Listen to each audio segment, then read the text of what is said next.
Yeah. Woo. Let's go. Excited. Excited. Wake up. Wake up. Good morning. Good morning. Good morning. Yeah. Wake up. Oh yeah. Wake up, wake up, wake up, wake up, wake up, wake up, wake up, wake up, wake up, wake up, wake up. First guy Omaha in the morning. In the morning. Hey. Wake up, wake up, wake up. You better wake up from this dream. It's not what it seems. This culture's not your reality. You better unplug or be a casualty. Shout out to Sherman Wells. This drugging and boozing is keeping us off from our greatness. We gotta spread the love and stop hating. Then rearrange these front pages. From murder and death to building wealth. We moving in stealth. October 31st. Till there's nothing left. And teaching my people to That is my date of birth. no competition.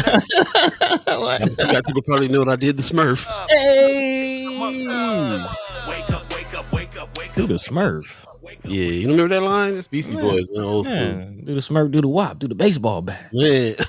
Hey. I forgot you got a little history on you. Come on, man. I'm a student of culture. Welcome. Fresh edition of First Guy Omaha in the morning. Happening right now on this October 31st, 2025. Appreciate you guys getting up early with us this morning. Shout out to Sherman Wells, man, giving us the wake up song. I'm using that more and more these days because I'm tired, boss.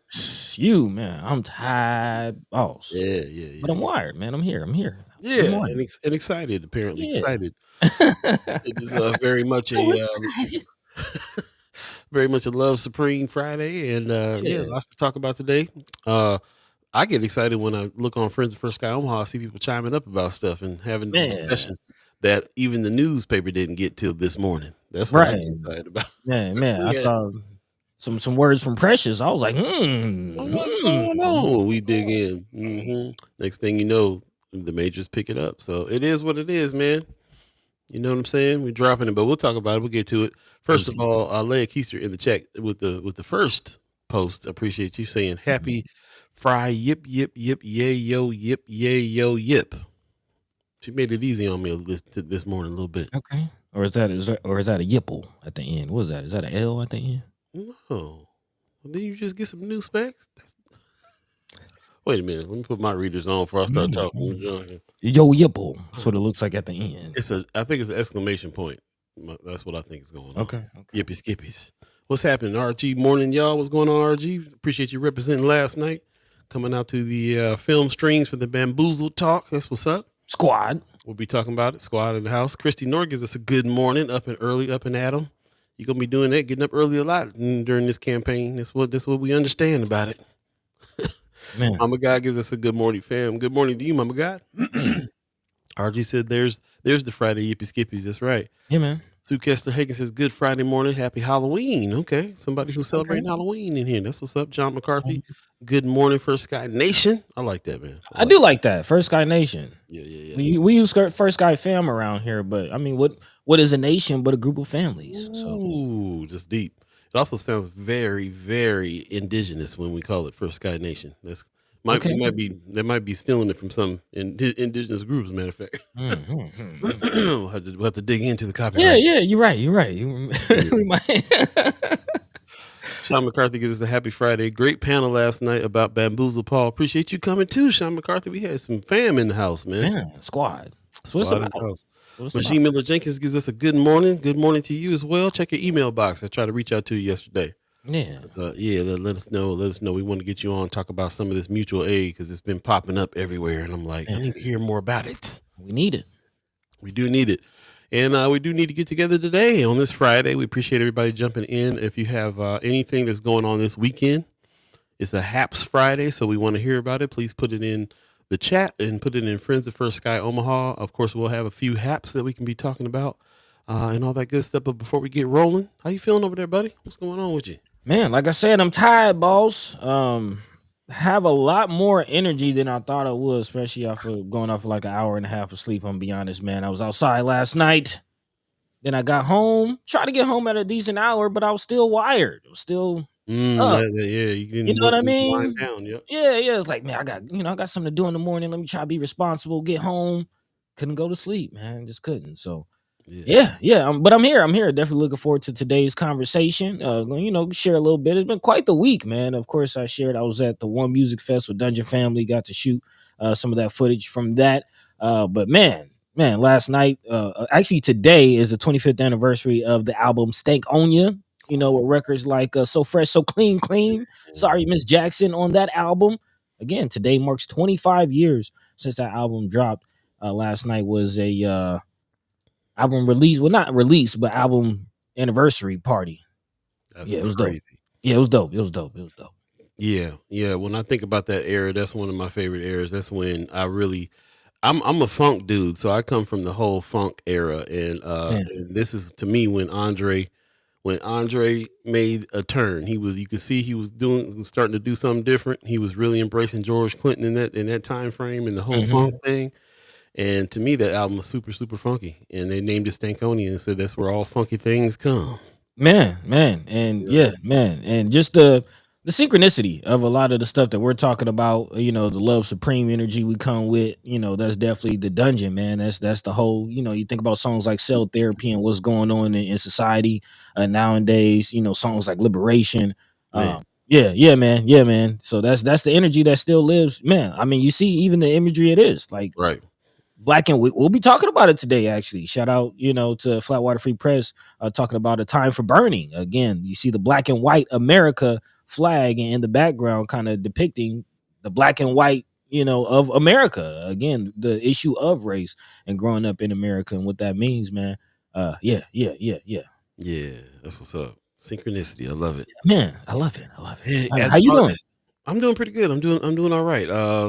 Definitely had a good time last night. It was right up my alley to be talking about film, especially be talking about Spike Lee films. So us being able to sit up there as a panel and get down on some of that, man. Shout out to Linda and the squad taking photos too, man. Squad. It was a good panel. It was a good night. It was an interesting to sit in a room full of folks, especially pretty much a room full of white folks. Watching Bamboozle was interesting.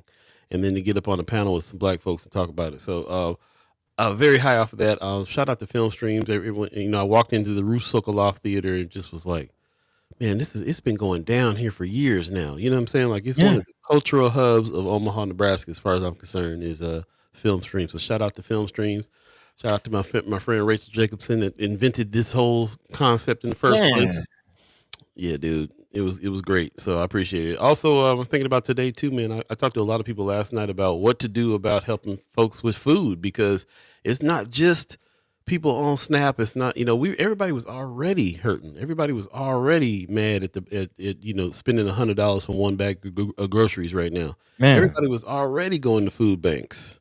So the conversation is just amplified in a big way. And we definitely are going to talk about it more today. People have been sending us resource after resource of restaurants, food banks, all kinds of stuff going on. Judy Prinzer in the chat, as a matter of fact, saying, good morning, fam.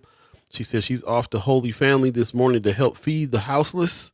Always a blessing to help others. Always. Appreciate you. Man, it is a blessing to help others. It is a blessing. Yeah. You know what else is a blessing? Sean McCarthy said new vinyl pressing of Stankonia drops today. Triple vinyl release. Man, they blessings. Man, yeah, they have some merch. It's going down, man. Oh, they had that, bro. Man, unveiled a new city bus with the Stankonia wrapping around it. Oh, the city of Atlanta. Yeah, I mean, Mayor Andre Dickens came through. I'll be posting some content on Friends Up. Yeah, I'll post some content on Friends Up. Check it out. I love it. Majid Miller Jenkins, in the spirit of free food today, people could consider handing out ramen, crackers, cereal cups, oatmeal cups, and other shelf-stable foods. Again, we highly encourage take what you got over to some of the food banks for distribution. But hey, if you're out and about as well, you can get it to some people. Go ahead if you know who, because I think that's really the key too, is for us to kind of look at our circle first. Look at who's around us, friends, family, neighbors, anybody hurting there. Let's take care of them. Then let's fan out some more, and for the ultimate fan out of the city, hit some of these food banks like Black Men United's food bank, that's doing the great work, and also our partners over there at Heart Ministry Center, who's got one of the biggest food banks around, and is kicking it up, man. I talked to Amy over there, Amy H. No Dot, And yeah, we're going to talk about like how things are chiming up over there and how much more help they need and so on. They got a lot of volunteers, but they always need more and more donations. So we'll be talking about it. We'll be talking about it for sure. RG in the chest says, yeah, man, once again, Michael Rappaport was way too comfortable in that role and bamboozled. We'll dive in and talk a little bit about it because it actually is something that Buddy is threading in with the conversation today. Not just that movie, but also A Time for Burning, which we just had the brothers on from My Omaha that said in his movie that he was inspired to make My Omaha because of A Time for Burning. And shout out to Flatwater Free Press. So we'll be talking about it. Also, Heather Williams in the chat saying, good morning, everyone. Majee Miller Jenkins says, for trick or treating specifically. Which Okay. in the spirit of free food. Oh, okay. Okay. Yeah, I see what you're saying. Yeah, instead of giving out candy, giving out actual food. Man, canned goods, stuff like that. He's going to be mad, but, you know, they can eat. Carrying around a bucket of canned goods. Give me this can of green beans. We'll TP your house. I appreciate you guys getting up early this morning. Let's jump into a little bit of some of the community updates that's happening, and we'll come back to them during the. Like I said, this is Love Supreme Friday, Haps Friday. Man. We definitely want to talk about a few things, but yeah, on my radar right now, shout out to Miss Terry Sanders, who's just released a book. So she's a collaborating author on this book called Soul Talk. And she's been she says she's an author and got some things to say. So definitely go check that out. And shout out to writers, man. I'm so I'm always a fan of people that are writing something. Like it's quite the task, and it's also very, you're bearing your soul. And one really, really good way to understand each other is to kind of read each other's memoirs and stories. So shout out to Terry Sanders, who's got a book out now. That's what's up. Man, I like it. We'll be talking about some of these other food resources, but and this is an example of one. Shout out to Fill the Snap Gap Food Drive for the Winnebago community. Nice. As you can see, all communities are chiming up and getting down. There's some drop-off locations there. Food distribution, human services, Neola Walker Building, a couple places. Monday, November 3rd is from 8 to 4:30. They're talking about donating non-perishable food items there. To help that out. And this is a lot going on. I could spend the whole show actually showing, where there's going to be some food drop-offs, food drives, and everything else that's happening. It's just really interesting that everybody's kicking in with that in a big way. Man. Yeah. Our friends over there at Udalale is, which I don't know if you guys know, but that it started as a program through the 180 Rap program where they're allowing people that are coming, that formerly incarcerated people to come and learn how to be chefs and be chefs, work in the industry, and really, really helping some folks get to work. They're opening up a bakery on the north side now, too, a bakery and a coffee shop. That's coming soon. So more information on that soon. But shout out to the crew behind Udalale. Squad. Shout out to Diane Good Collins and everybody who's behind putting those things together. We need to talk about it more. I bug her all the time. She don't talk about it enough. I'm like, we're gonna get you out there. We're gonna talk about it for sure. So man, most definitely.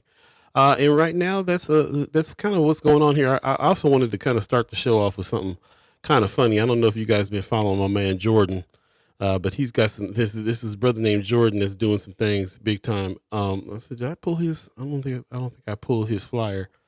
But if you guys know who Jordan is, I'm going to show you something real quick because I think that you guys will absolutely love this. Yeah, man, dude is hilarious.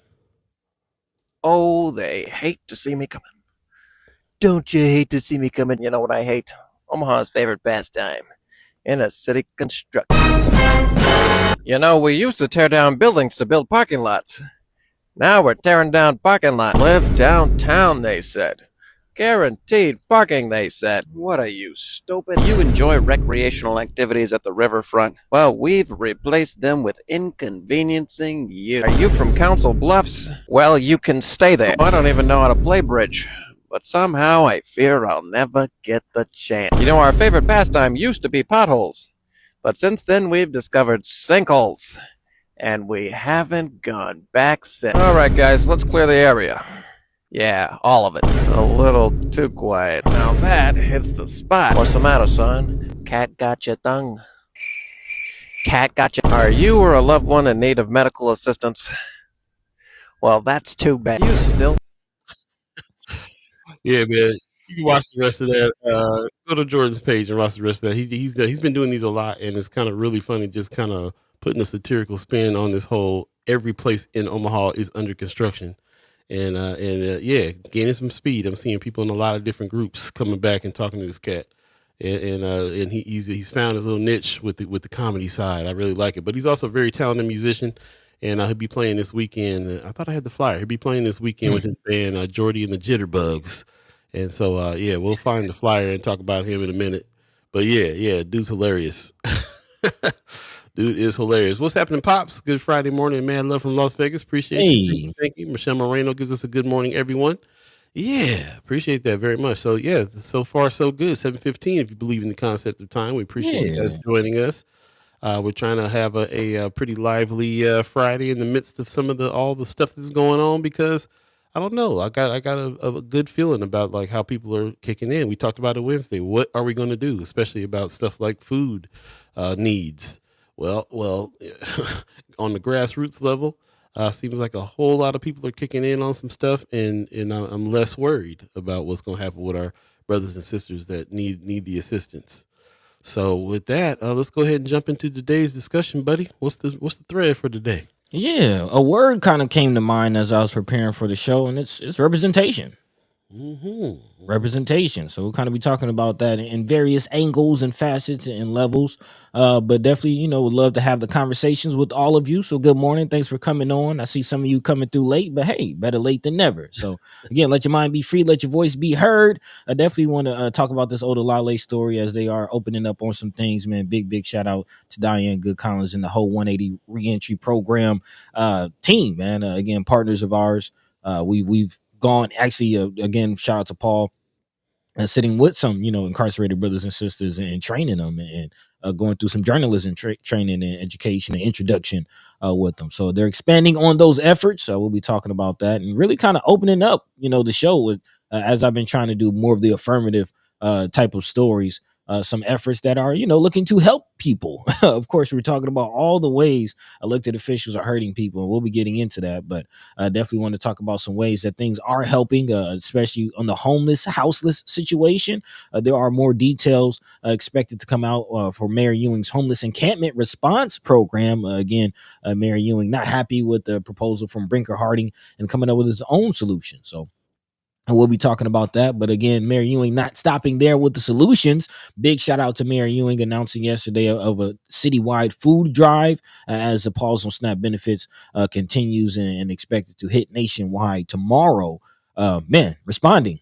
So definitely want to talk about that and kind of juxtapose it to what we're seeing on the state level because, Pillen, not quite the same. Not quite the same tone from Pillen. A lot of pointing of the finger, if you will. I'm sure a lot of you have seen it. A lot of you are responding. And we'll talk about that and also look at what a few other states are doing just to paint the picture like it doesn't have to be like this. So we'll definitely be talking about that and more. Also, again, shout out to our partners over at Flatwater Free Press. They actually have a couple of good stories out. One talking about what's going on with Nebraska corrections. Speaking of, again, state level decisions being made, there's apparently a proposal to let inmates out. Again, remember, Nebraska has the most overcrowded prison system in the nation. And, maybe letting some folks out may be a good idea, but not to some lawmakers. So we'll be talking about that. And, of course, as I mentioned, representation. A time for burning, man. A bamboozled. Again, getting into the media. Love Supreme Friday. Some films. What do they mean? What are they telling you? What are you learning? We'll talk about all that and more throughout the next couple of hours. Again, First Guy Omaha in the morning, live. What's up, Paul? What's the word? In the morning. I get my yeah, there you go. There you go. Yeah, man. We'll take a quick break and we'll come back and jump into the conversation. Again, thank you for everybody coming in. Oh, I did want to mention, so apparently Wednesday's show did throw us off of Facebook mid show, so we apologize for that. And these are some of the things that we have to endure when it comes to using the Broligarch's tools, which is the reason why we're always working in behind the scenes to make some changes. But if you missed any parts of that show, go back to YouTube. That show stayed on YouTube in its entirety. And do us a favor. We'll do our best to try to stay on Facebook this time around, too, for our Facebook people. Do us a favor. Share the show if you're on Facebook. And if you're on YouTube, share the link to other people so that everybody who wants to come in and have a conversation can tell a friend, tell a friend, tell a friend, all that good stuff. And again, we appreciate everybody's patience with the tech. But yeah, we're trying to hold these and keep record as well, so you can go back and check them out. We know that people come in and out during the show the whole time. If you stick with us through the whole show, thank you. We appreciate that very much. But do what you got to do in the morning. Of course, you can always come back and watch the show at a later time. So that's why we leave them up. In the meantime, between time, we'll be right back. We'll take a quick break and jump into the conversation. First Sky Omaha in the morning. In the morning. All Beeee, buddy to Gawd. Right back.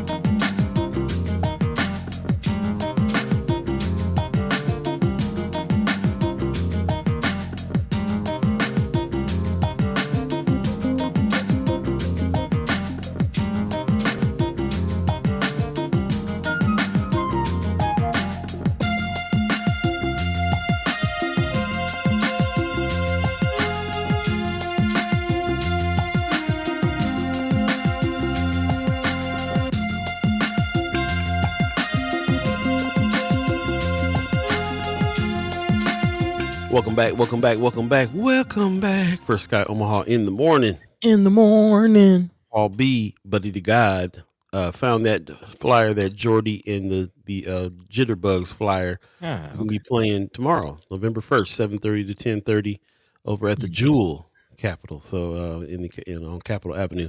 So definitely, get to know this cat, man. He's a multi-talented dude.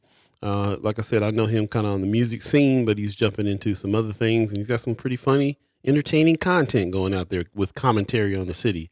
Shout out to Jordan the Ninja is what he calls himself on Facebook and Instagram. So definitely check him out and check out Jordy and the Jitterbugs if you happen to get out. A little bit big band type of thing going on, kind of jazzy, but he kind of modernizes some things too. It's pretty good, and he teams up with there is a swing dance group out here that often frequent his shows as well. So you might get to see some good old Lindy hopping and all that good stuff too. So check out the man Jordy. Yep. Also, I just wanted to make sure that we put this out here too, because this is super important. Anytime that you can get free screenings, I highly encourage you to do that. And this is tomorrow. Please put this in your schedule tomorrow for sure, from 9:30 to 1:30 over on 2226 N Street. Shout out to RG for continuing to remind us about this one-stop cancer shop free screening that's happening. It's going down. We'll put this in friends of, so you can hit that QR code and register, or you can also call 402-281-3413. So yeah, that and more to come. In the meantime, between time, how y'all doing out there? What's going on? Linda Lathan in the chat. Good morning. Good morning. Cameron Snipes gives us a good morning, y'all. Hey. Appreciate it, man. Appreciate you guys getting up early with us this morning. I wonder if y'all as tired as we are, but you're here, and that's all that matters. So that's what's going on. What's first on the agenda, buddy? How you doing over there? Yeah, man. Getting this show started with again a story in the affirmative, if you will. Again, stories highlighting people, places, organizations that are creating spaces and places that we would like to see, spaces and places that we need in the community, spaces and places that make the community better, man. And our good friends at Rap 180 are doing just that, man. Shout out to, again, Diane Good Collins and the whole team over at Udalale, which, as Paul broke down a little bit ago, if some of you have missed it, Udalale is a program of a 180 Rap Reentry program, and of course a partnership with Metro Community College. It gives those who are, again, formerly incarcerated, just getting out, getting back into society, opportunity to learn some new skills, earn some income, be around community. And now they're expanding. Again, big shout out, not only having the location in Dundee where Odalale is now, but looking to, as Paul mentioned earlier, expand into a bakery and coffee shop and 8 apartment units on the floors above in an area near Military in Hamilton. Again, inside Udalale, the smell of food cooking fills the air, and so does purpose. Again, Kimberly Anthony, who's a prep room supervisor and pastry chef at the location, says, "I feel like I found a home. It's not just people I work with. We're closer than that. we're family, which is a very important point. I'll actually be getting into that a little later on as we talk about mutual aid. I do have a story that I pulled from South Jersey Media, talking about mutual aid and some concepts, and kind of at the heart of it is coming together. And again, beyond just the building the systems of sharing resources and things like that, meeting each other on a human level, again, building trust with each other before we start sharing resources. Can I trust that you're, a trustworthy person in the community? You're going to do what you say. We can build together and rely on each other. It's all about finding a home and again, feeling like a community, man. So big shout out to Odulale for providing that for those who desperately need it, especially just getting out of incarceration and trying not to go back, man. So that's what it's all about. Shout out to them for doing it for us too in a big way, man. Udalale is one of my favorite restaurants in town. They purposely decided to make it kind of a high-end restaurant and make sure that you got representation in there. You don't just think that you're going in and you're in some kind of other element. They fought to get it in Dundee, in the area of Dundee, and it's a high level restaurant. Great chefs, great food, a great atmosphere. Their attention to detail, and and I just really appreciate the effort that they put in behind this. To put, I'm all for putting people that were in bad situations in beautiful spaces and beautiful spots. Yeah. And beautiful, in on the level of everybody else in the city, as far as we're concerned. So shout out to them on that in a big way. Man. And I was talking to Diane a few months back, maybe even about a year ago, about that new space that's coming, this bakery that's coming in the apartments up top, and all the stuff that's happening around that area, and was really anxious to be able to talk about it. So I'm glad that the news is finally breaking. It's finally coming. The work behind the scenes that the 180 Rap program does via Diane Good Collins is something that we're gonna have to really get down with. We did a couple films for the 180 Rap program, but the whole time I'm shooting, the whole time I'm just like, listen, we got to shoot you and what you do. And she's, of course, one of those, boost to the roost, humble people that don't want to be on camera. Man, don't want to tell the story, but we're gonna have to tell the story because the stuff that goes on out of that office there, and in conjunction with what's happening at Metropolitan Community College too, I got to give them props too for the partnerships. Mm-hmm. But the other partnerships that make these kinds of things happen, Diane Good Collins is making things roll. So we'll be talking about it as time goes on. Yeah, man, it's huge. The new location is expected to open by the end of 2027, according to the article, combining its mission of food, community, and second chances all under one roof. So we're all about that. Of course, shout out to Melissa Wright and Channel 3 for reporting on that. So that's what's up. Dave Matos in the chat saying good morning and greetings from Austin, Texas. You doing some traveling, huh, bro? Hey. Yeah, appreciate you. Also, Kimra Snipes is in the chat. Talking about giving us some updates on what she's doing. She says, I'll be going to IHC. I encourage you all to take a tour of that facility if you have a chance to. Donna Polk did us some amazing work there. Donna Polk did us some amazing work. Okay. Man, nice. Tell us what that is. I'm not sure what I think that's the Indian Health Coalition. Oh, okay. That's what's up. Appreciate that. She also says, also had the opportunity to meet with the people from the Obama Foundation yesterday. My Brother's Keeper program, Empowerment Network, is working on building out a dashboard focused on Black boys. Oh, appreciate the updates there. She says they were gathering information on what should be in the dashboard. Okay. Come on with it. It's interesting. It's interesting. Yeah. And I appreciate the updates. Thank you very much for letting us know what's going on with you. For sure, we'll have to have you on the show again soon. Catch us up on some things. 7:28 right now. If you believe in the concept of time, what's next on the agenda, buddy? Yeah, well, actually, before moving in, you inspired a thought, and I wanted to double down on what you said as far as in this Love Supreme Friday spirit, putting incarcerated brothers and sisters and people who have been in certain situations, putting them in a nice setting.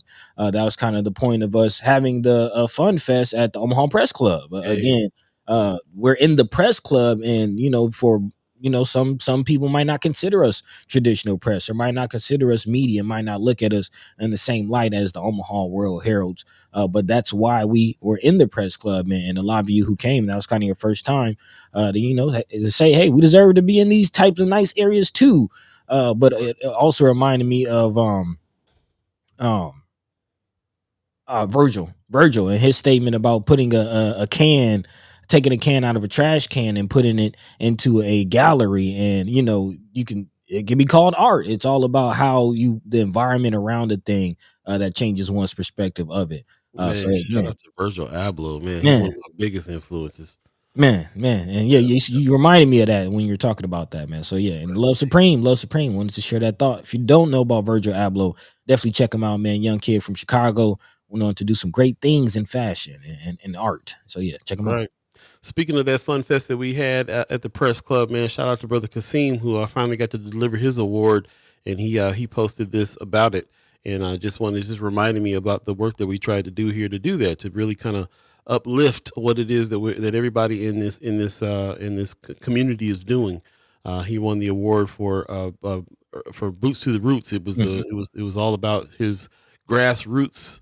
The things that he puts together from a grassroots level. The man is the master at that, and we wanted to honor him with that too. And that was the other reason why everything that you just said about us doing it at the press club, and the reason why we tried to uplift it, the reason why we even chose the kind of trophies that we chose, was because we wanted to really kind of uplift these things, uplift everybody in this space, and show it the honor. It was a very interesting comment that happened last night at the Bamboozled meeting, when people were talking about, what happens when the rest of society is looking at us in a certain way. And it just triggered in me, my favorite writer being Toni Morrison, talking about, bucking the master narrative and creating our own spaces. We don't need accolades from outside sources that want to judge us a certain way. We make our own accolades. And as long as y'all think what I'm doing is cool, then it's cool. As far as I'm concerned, I don't need the extra. I don't need the outside.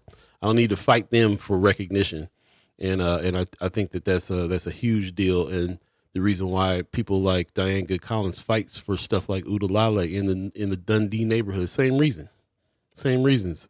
So I love the honor that gives everybody. That I love the way it uplifts everything, and I love the way we can, hey, if the outside world don't want to pay attention, that's okay. Our inside world is going to give each other props and give each other our flowers, man. And that needs to be enough.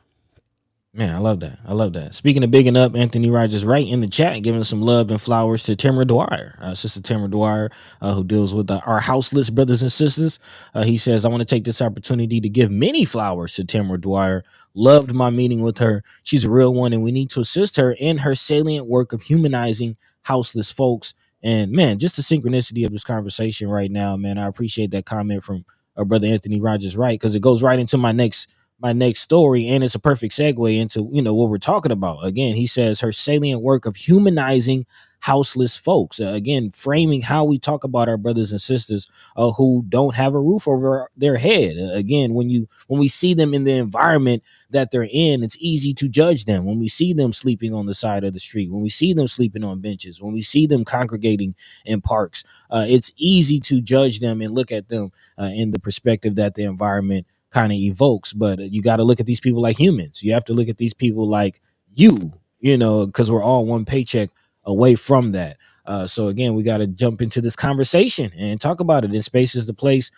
Shout out Molly Hudson and KMTV3 for reporting on this, talking about Mayor Ewing's homeless encampment response pilot program.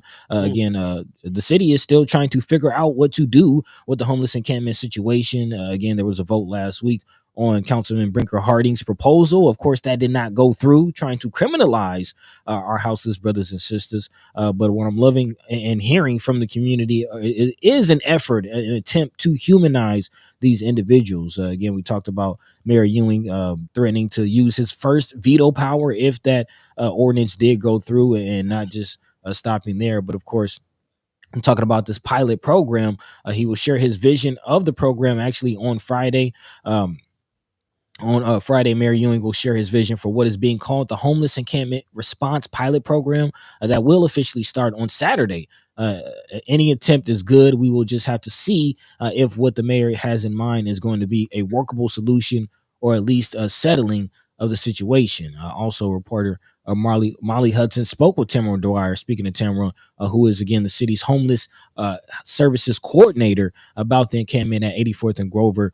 She says that she knows who is living in the area, and that her team is working on housing, but has had some trouble getting a hold of the landlord. So again, there are people working on it, but Friday, It seems like Mayor Ewing's coming out with some ideas, man. Again, not just stopping there, but also responding to the SNAP situation, what we'll jump into here in a second. But in response to that, any words? What say you, Paul? Yeah, no, I'm glad that that you guys are recognizing the kind of work that she's doing. Tamara Dwyer is doing some really good things, and we appreciate her work as well. And just thinking about what to do about housing. There's a lot of talk all the time about affordable housing, but really we're talking about like what Anthony Rogers Wright taught us to say, low and moderate income or social housing, because it's a thing, and it's something that we really kind of need to pay more attention to when it comes to how it is, our solutions. How are you even framing those solutions? So she had a lot to say when we interviewed her. We had her on the show a little while back as well. So I highly encourage you to go back and check that out if you would at our YouTube page, and go back and listen to what she had to say there. She had a lot to say. And this was last season. We talked a lot about what we could be doing. This was back in May 30th. We had this conversation with her. So we'll definitely be, yeah. It's been a little minute now. So we'll definitely revisit this and have her on again for some updates. And shout out to you, Anthony Rogers Wright, for meeting with her and seeing what's happening. He said one thing we discussed is getting as many houseless folks registered to vote, and assisting them with forming a union similar to National Union for the Homeless that came out of Philly. That's what I'm talking about. Solutions journalists. Never really heard of this, the one in Philly. So, yeah, learning from other spaces, man. That's what it's about. A homeless union. That's an interesting concept. Most def. Appreciate that. Yep. Right on. 7:36 right now. If you believe in the concept of time, let's actually take a quick break, and we'll come back in and jump back into some more conversation. Stay tuned. Again, you're listening to First Sky Omaha in the morning. My name is Paul B. He's buddy to Gawd. Hey. Right back, y'all.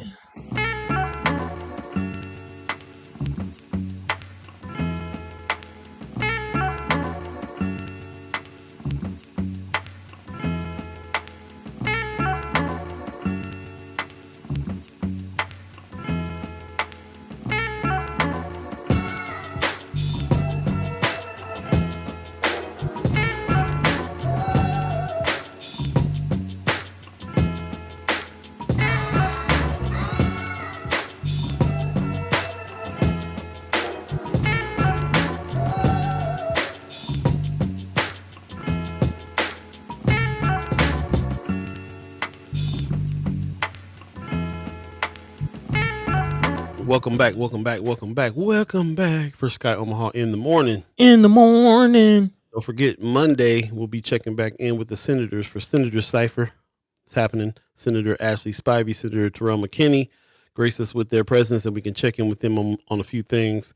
Senator McKinney been chiming up this past couple of days on some things that we're going to be talking about today too. I really interesting how much I pay attention when that cat posts something, because he's a man of few words sometimes. So when he puts it down, people like, what did he say? Well, okay. All right. He said what he said. Said what he said, for real. Appreciate that. Appreciate everybody who is in the chat right now on these subjects as well. Anthony Rogers Wright, certain foundations and organizations that received millions of people's money need to step the F up to in funding social housing. They should be ashamed that they aren't already leading. I heard that. Yeah. Kimber Snipe says, I'm excited to see who all will be at the homeless task force. Tamara reached out to me a couple of weeks ago. Did she ask you to join it, Anthony? This is the first I heard of it too. So I appreciate this task force and understanding what's going on there. We might have to have her back on to talk about it. But appreciate that very much. Pops, there was what track was that? A guy named Jose Knox that man, used to be on Mind and Soul back in the day. That's an old Mind and Soul track. Man, Southside producer. There you go. Kimber says, Maya started the newspaper he's selling to support the unhoused. Yeah, that was a great idea that he had. Hiring the houseless brothers and sisters to sell his newspaper and allowing them to keep a percentage, or if not all, if I'm not mistaken. So yeah, man. Yeah. Coming up with ideas. Shout out to him, man. We don't talk about him enough in the work he's doing with that newspaper too. There's only a few outlets out here, and that's one of them. So shout out to him for the Heartland News that he puts out. And we actually did invite him to the Fun Fest. So we'll have to continue to try to connect with the brother and really support what he's doing. He's got some great stuff happening. So shout out to him. Man, and you know that kind of reminds me and kind of takes us into the next portion of the conversation, talking about mutual aid, you know, and talking about how people are responding. I was able to actually find an article that breaks down mutual aid. Pretty interesting. This is from southjersey.media, Moorestown, New Jersey. Talking about an organization or a mutual aid group called Give More. It's a group that meets at the local library. It says their mission is to build stronger, more connected support systems in town. Meetings at the library provide spaces and places for sharing community needs and offers of support, discussing local challenges and creative solutions, learning about mutual aid principles and practices, and building trust and relationships among neighbors. Give More is more than just meeting needs. It's about creating a culture of care in Moorestown. I like this part. We could talk about it. A mutual aid relies first and foremost on our ability to trust each other. That's according to Alessandra Riedrich, who's a facilitator of Give More. She says mutual aid starts with building connections. It's the idea that we're all empowered to help each other in whatever way sees fit, as long as we can follow certain guidelines. Also, the group's vision is a community where neighbors take action to provide care for each other, creating a kinder, more connected, and resilient place for everyone. If that doesn't sound like Kimra's mission of neighborhoods, I don't know what does. But yeah, again, the idea of mutual aid and coming together. Of course, there are examples out there all over the place. But again, mutual aid is a community-based support rooted in solidarity, not charity, which is something that we are talking about and we will continue to talk about, especially as we prepare for our Benevolent Illusions project. Again, diving into you know the nonprofit industrial complex, as they're calling it. So again, not talking about charity, not poverty pimping, talking about solidarity, which again does not look like everybody doing the same thing in uniformity. It's solidarity, everybody coming together to do what they can and offer it to make a solid situation, man. And that's what we've been seeing across the nation in response to the SNAP situation. Again, every level, people are coming together and doing exactly that, building trust, coming together voluntarily with whatever resources that they can. Now, actually, Anthony Rogers Wright called out the organizations that are making millions. I don't know if you saw, but just a quick news.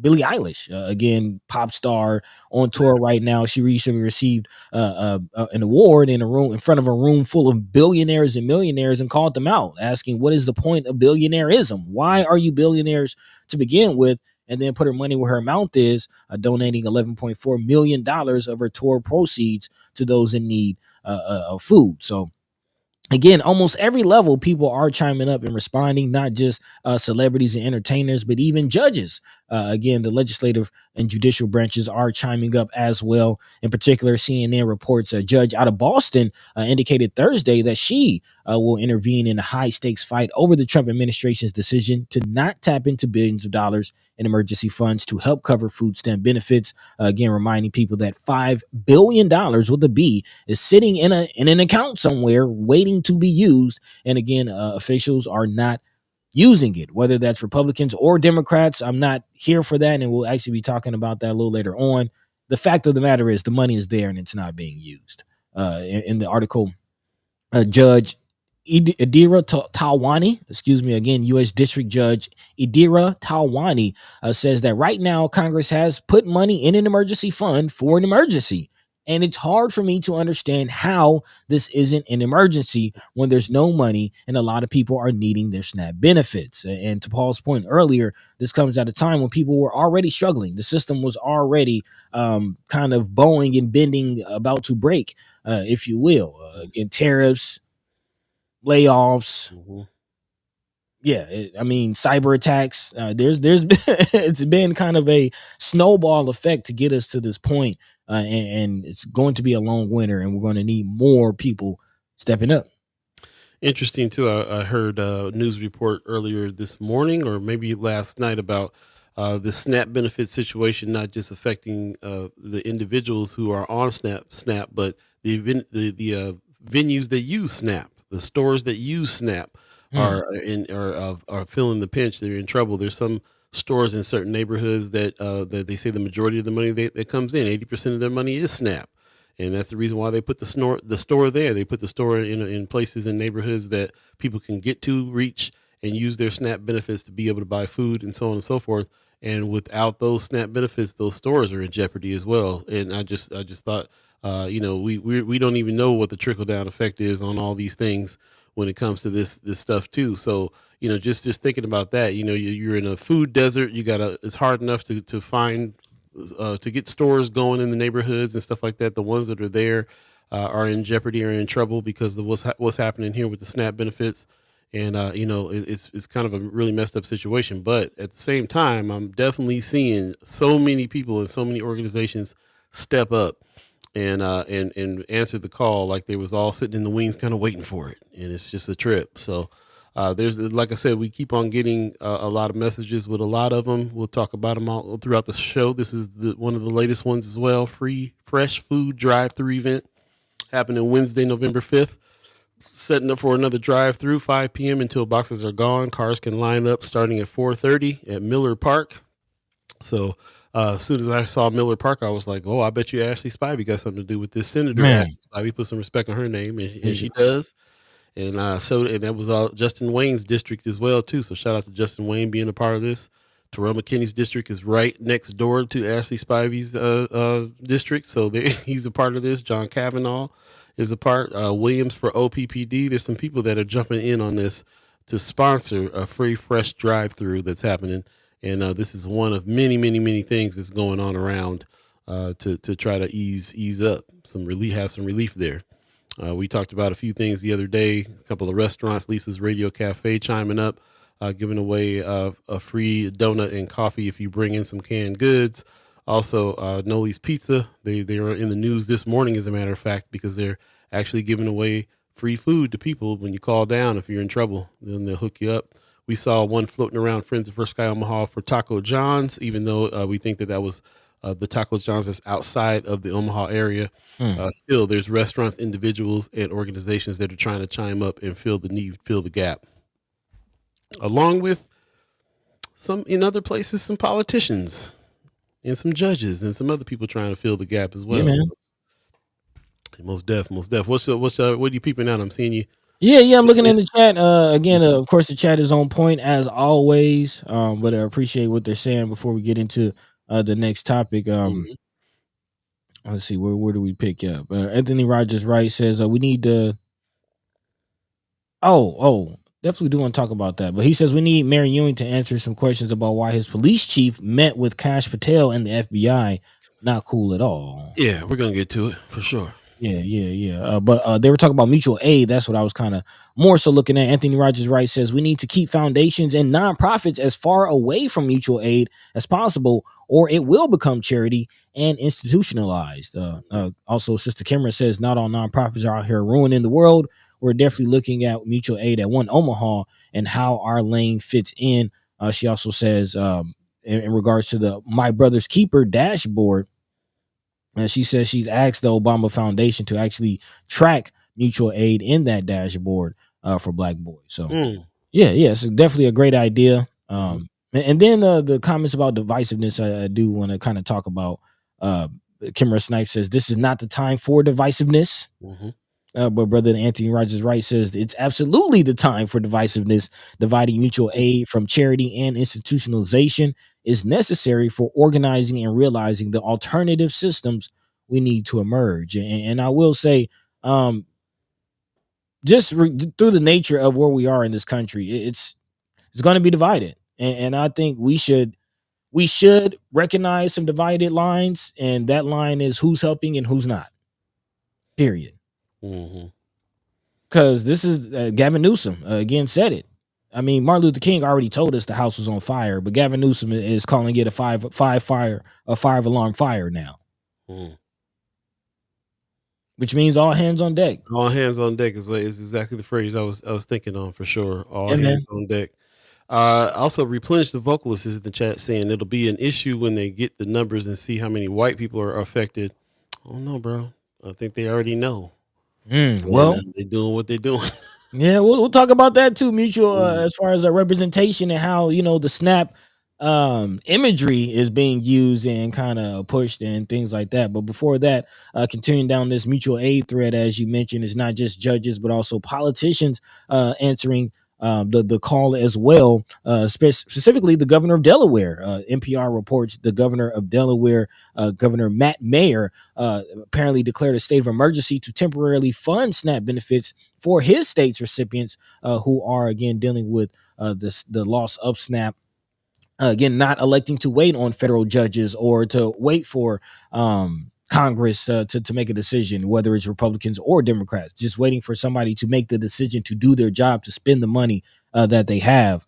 So again, there is that as far as an option for Pillen, because we know that Pillen is not doing that. But before we even get to Pillen, let's talk about what Mayor Ewing is doing, because he is also stepping up and trying to not wait on the state, not wait on the federal government. He's going to do what he can.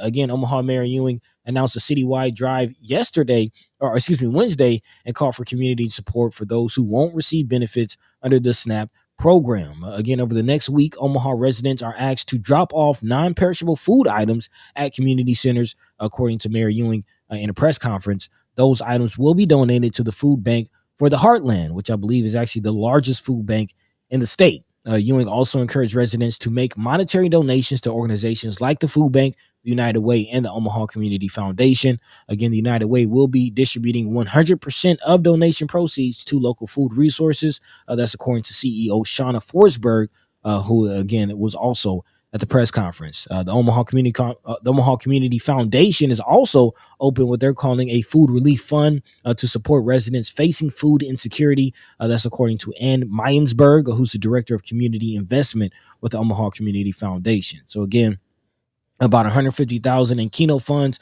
to organizations, including Food Bank for the Heartland, Together Inc., Saving Grace Perishable Food Rescue, and our good partners at Heart Ministry Center. So again, big shout out to not only Mayor Ewing, but the city. Again, Mayor Ewing plans to donate about $45,000, but city member council president Pete Festerson, again, allocating the $150,000 in Keno funds. So man, all hands on deck, man. People figuring it out, people putting in the work, making it happen. Man, big time, man. I appreciate this picture here, just seeing some of the people involved, man. And even shout out to, Councilwoman Vanya Goodwin, who's brought this to our attention too, and kind of brought some of this stuff out and is right there helping with that. And shout out to Pete Festerson, man. We always have a good time when we have a conversation with him and dig into what some of the things that he's doing. He's really kind of a person that's been an ally and working hard. So you can see the team here is really interesting, that this team of people is doing what they're doing in kind of contrast with the rest of the state a little bit, feels like. Man. Also, while we're giving shout out to Raquel Henderson, again, with the mayor's office. She is the mayor's office community liaison for the North and Northwest areas. And she's kind of pointing out, it's not just about empty stomachs, but there is a trickle down impact from this. She says when children in our community go hungry, it's not just about empty stomachs, but it's about lost focus, lost energy, and just not being able to meet basic needs. So when families are struggling, we're going to show up. We're going to show that we care, at least some folks, because again, as you mentioned, other areas of leadership in the state aren't really singing the same tune, actually going along with the quote unquote master narrative that we're seeing, as far as the pointing of the finger and even some of the imagery around SNAP kind of perpetuating certain stereotypes, if you will. If you don't mind, let's go ahead and dive into it. Again, Nebraska Examiner reports that Nebraska DHHS has posed question for political message on public agencies' website. Again, DHHS says Governor Pillen can issue partisan statements with state resources, basically, acknowledging and confirming and defending the message. Again, the message blaming Democrats for the federal shutdown as SNAP shutoff looms. And this isn't the first time that messaging has been pushed around.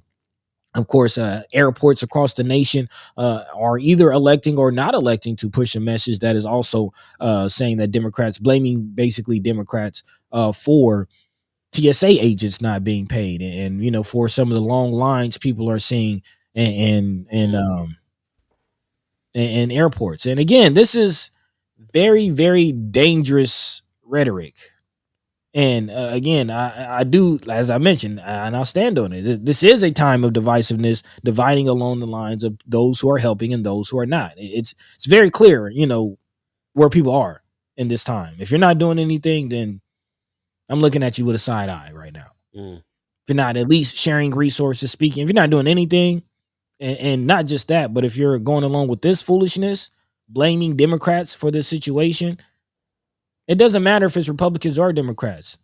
It needs to get solved now.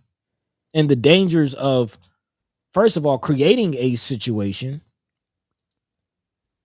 that is causing people to lose livelihood and possibly lose life. I mean, let's be honest. If people can't eat, what does that mean? 5 days. 5 days. It's how long you can go without eating food.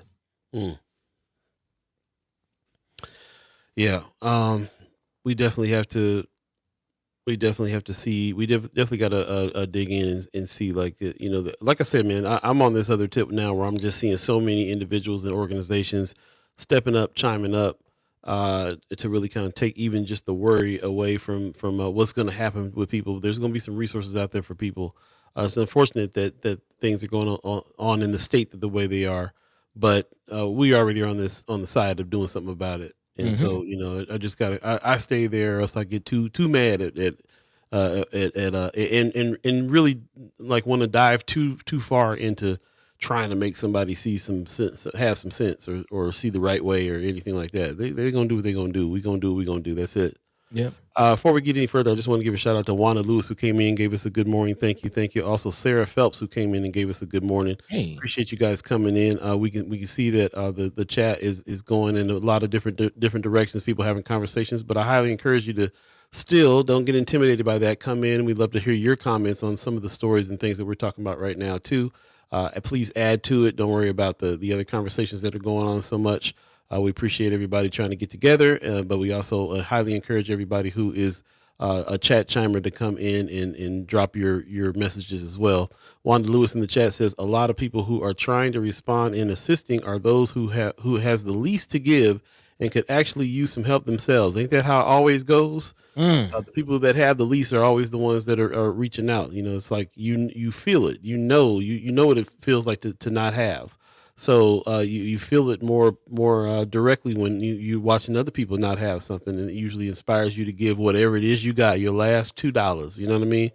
And it's just the way it is, and we're used to that in the Black community, especially for years and years and years of knowing that aid, most of the things that happens when we take care of each other come from each other. It really is. Even when we have a lack of resources, we still come through with that. So I appreciate that very much. Mama God in the chat says, please encourage folks to zero out EBT cards by the end of the day. GOP threatens to shut down authorization systems, so no participants in the states that elected to fund their own programs still will not be able to use cards. That's diabolical. Like, why? Why do stuff like that? Why do stuff like that unless you're intentionally trying to hurt people? Yeah, absolutely. That's why. So there you go.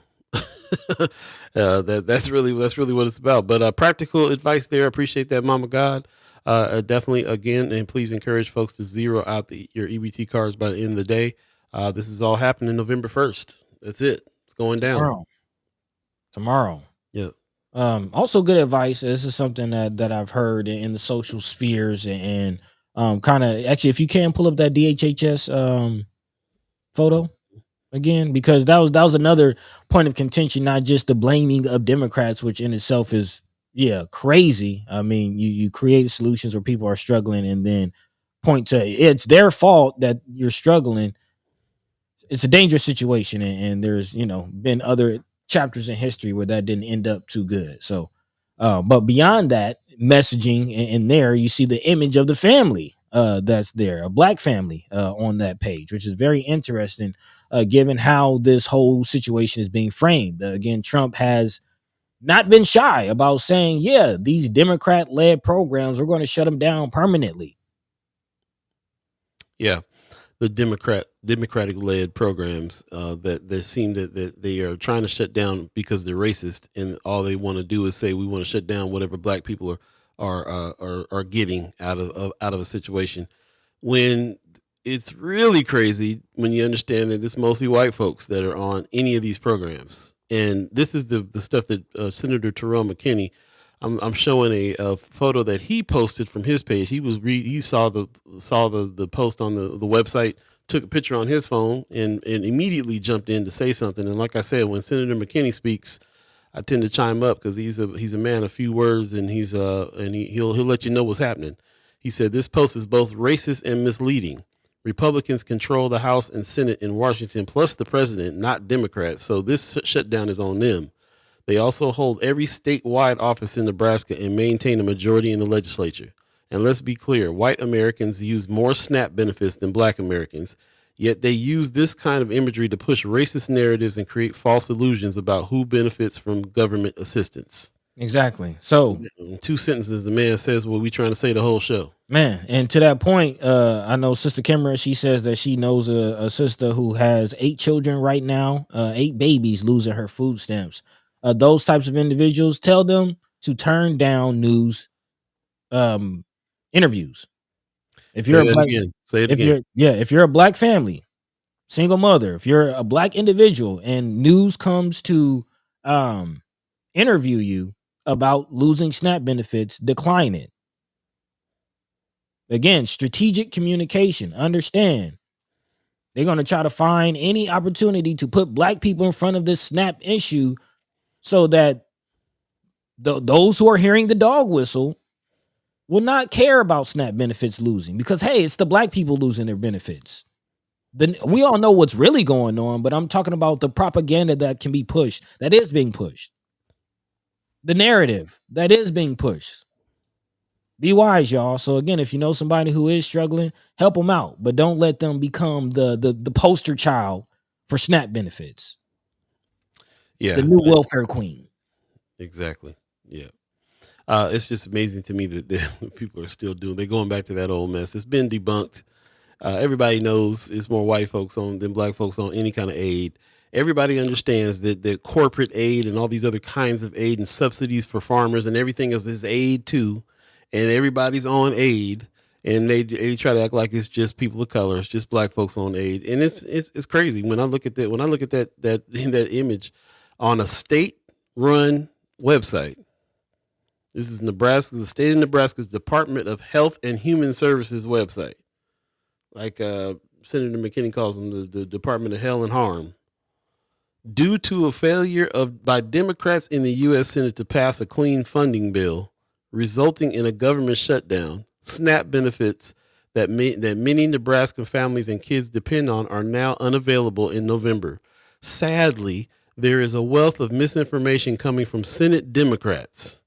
This shutdown was absolutely preventable. We urge members to approve a clean funding bill and stop using Nebraska's most vulnerable people for political leverage. With a picture of a black family on. We're the most vulnerable people here, I guess. Really, really unprofessional, really crazy when you think about the fact that Governor Jim Pillen has put this message on this state-run website that's supposed to be here for our health and human services. Non-bipartisan. Not in a non-bipartisan situation. Really crazy. So people have chimed up. Go back and check Precious' page. She's had some things to say on it. Precious McKesson. Man. Of course, you can check out Senator Terrell McKinney, his page. He'll be here on Monday, and we can ask him about it directly as well. How harmful things like this are, and to get these messages out as well. And yes, to reiterate, highly encourage you to not let the media spin this. Turn down all interviews. Follow Brother Kasim's lead. Just because Channel 3 or Channel 7, somebody calls you about something, nah, I'm gonna save what I gotta save with the media that's gonna listen to me, not spin my words. Man, is what it is. Lots of people in the chat. We'll come back to some of your comments here in a minute. It's 8:04 right now. If you believe in the concept of time, that is, and we are now in the second hour of First Sky Omaha in the morning. In the morning. Take a quick break, and we'll come back and dive into some of your comments. Continue the conversation. We got lots to talk about still, and some more resources to lay out. Also, Haps. This is Haps Friday, So we would love for you to put any haps, any fun things, especially any art, any music, anything that you're gonna go to this weekend. Let us know. Put it in the chat. Put it in Friends of First Sky Omaha, and we'll be right back. Stay tuned.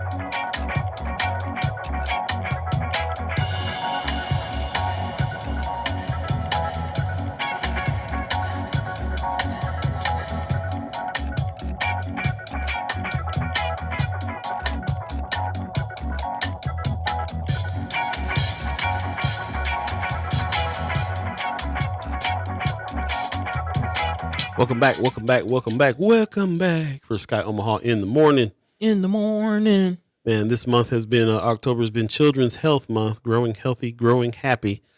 Shout out to EPA for at least sending this message out. I don't know how much work they're getting done there, but appreciate them sending the message out, putting it on our minds. Just like Black History Month, Children's Health Month should be all year long. We're trying to take care of the kids, the babies, especially in this day and age when they don't feel like they are really caring about kids anymore in a real way. So yeah, we just appreciate that, and we'll continue that on through the month of November and every month here and after, because it's all about making sure that the babies is okay and safe. Health as well. Yep, health as well. Let's jump into the chat a little bit. Anything standing out to you, buddy?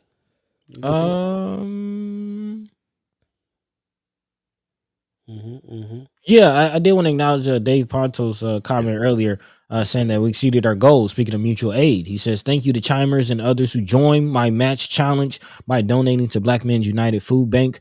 We exceeded our goal, man. And that's mutual aid in real time right here on the show, man. That's what it's about. That's what we do this for. So we wake up every morning, proud to be a platform that can facilitate some of that. So thank you, Dave Pontos, for taking it upon yourself to use our platform to amplify that message and kind of start that mission, and those who answered the call. Thank you. That's what this is about, man. That's why we do this. That's why we do this. Most def. For those of you that don't know, he put out the call. We were saying Black Men United, who's one of the best food banks, biggest food banks, especially in our area. It's a really interesting how we can give them money, give them donations, give them food donations, and they can distribute that out. And they put a call out. They put a GoFundMe out in order to raise some funds, knowing that November 1st was coming and that we were going to be hit. They were going to get hit hard. So shout out to, again, Dave Pontos, Esquire, who decided he was going to put this challenge out here. The first $750 he was going to match. Chad Chimers and other people jumped in, as Buddy was describing, and they exceeded the goal. So really appreciate that very much. But the work is not done, so I'm putting the link in the chat right now. Please consider help funding Black Men United and the work that they're doing over there with their food pantry as well. And also, while you're at it, Heart Ministries can really always use a donation as well. So when we start to feel like there's something that we want to do to help folks, again, I say help our immediate circle. Call your family, call your close friends, find out if they need some assistance, help them. And then if everybody's cool, then everybody get together and spread out another ring until the whole community is taken care of. But one of the ways to do that is not reinvent the wheel. You don't need to start a can drive in your living room. Just donate to some of these food banks that are already doing the work, already doing the distribution, and help them out by giving them some donations with money and whatever canned foods and dry goods and stuff that you have that you can donate. But the money helps more than anything else. Then they can get more fresh produce as well. If you donate cash to them, they can get more perishables. Right now they stock a lot of non-perishables, but they can get fresh fruits and vegetables and stuff like that if you donate money. So I highly encourage you to do that. The GoFundMe is in the chat. Help out Black Men United with that, and any other of the pantries that you know about and have some connections with as well. Yeah, I like that point about the money, man. We got to connect the dots and make it make sense. Again, there's a bunch of farmers out there with produce that they can't sell or get off of. So again, coming with some dollars might be able to, divert some of that and make this make sense at the end of the day. So yeah, big shout out to those who are doing the work. Going back to the chat, Sister Kimra is saying something that is kind of piquing my interest. I wonder what's going on. Are there any threats going out? She says my sister works for DHHS down on 24th and Hamilton. She's scared for her safety down there, and they told them that they are not going to get any security at all for the office. I wonder what's the threat. Why is she? What's going on? That's interesting. Yeah. Yeah, what's going on with that? Yeah, very interesting. Yep. Go ahead. I see a few. I'm going to use the segue into my show. You are to the next story. Okay. Wanda Lewis says, "Let me tell you that Black people know the best way to create food during difficult times. Not to say it's the healthiest way, but they will definitely improvise down to the last of the grain. Man, we've been here. We've been doing this. We made it through slavery. We can we can make it through this. Yeah." But also talking about the healthcare of it all, I do want to get into that situation because again, just about every pillar that upholds American society is crumbling, and it's not just food, not just the food situation. We've been talking about the education and where that is in this nation, and now healthcare is a huge pillar that is, again, also struggling at the same time when millions of people across the nation are waiting, expecting to lose their food benefits and access to food. Some even now with food stamps having to, miss out on meals just to make those food stamp benefits stretch because it's already a low bar for you to qualify for that stuff. You got to make $100 a week type stuff to really even qualify for that assistance, and it's still not enough. And on top of that, now millions of families are looking at losing their affordable care. Again, Omaha World Herald reports on Susan Alleman, who's a Lincoln resident who directs a small nonprofit organization, says that she has gone without health insurance for most of her life. However, she was finally able to obtain coverage through the Affordable Care Act in the federal marketplace after it opened in 2013. However, now, again, millions of families are awaiting for those benefits to go away, or at least for the marketplace to not be affordable. Again, open enrollment for the federal health insurance marketplace begins Saturday. Participants have to sign up by December 15th in order for coverage to begin January 1st. Alleman and other participants already have begun receiving notices indicating that their premiums will increase next year. The latest calculation this week, the Independent Health Policy Research Organization, KFF, indicated that the amount insurers nationwide will charge for coverage on the marketplace will increase 26% on average in 2026 and more than double last year's 7% average increase. So again, we haven't really talked about it, but it kind of just makes me think back to if you remember the CEO of United Health that was killed in New York. And the insurance company side of all of this, again, at the back end of the government shutdown is Democrats and Republicans. Again, Democrats and Republicans' inability to agree and compromise and come up with a healthcare bill. Therefore, the whole budget is shut down, is stopped. Therefore, no government spending is going on. Yeah. And behind that, what's the disagreement on this? You got to know insurance companies are lurking in the shadows, waiting to laugh to the bank with all this. The billionaires and the oligarchs.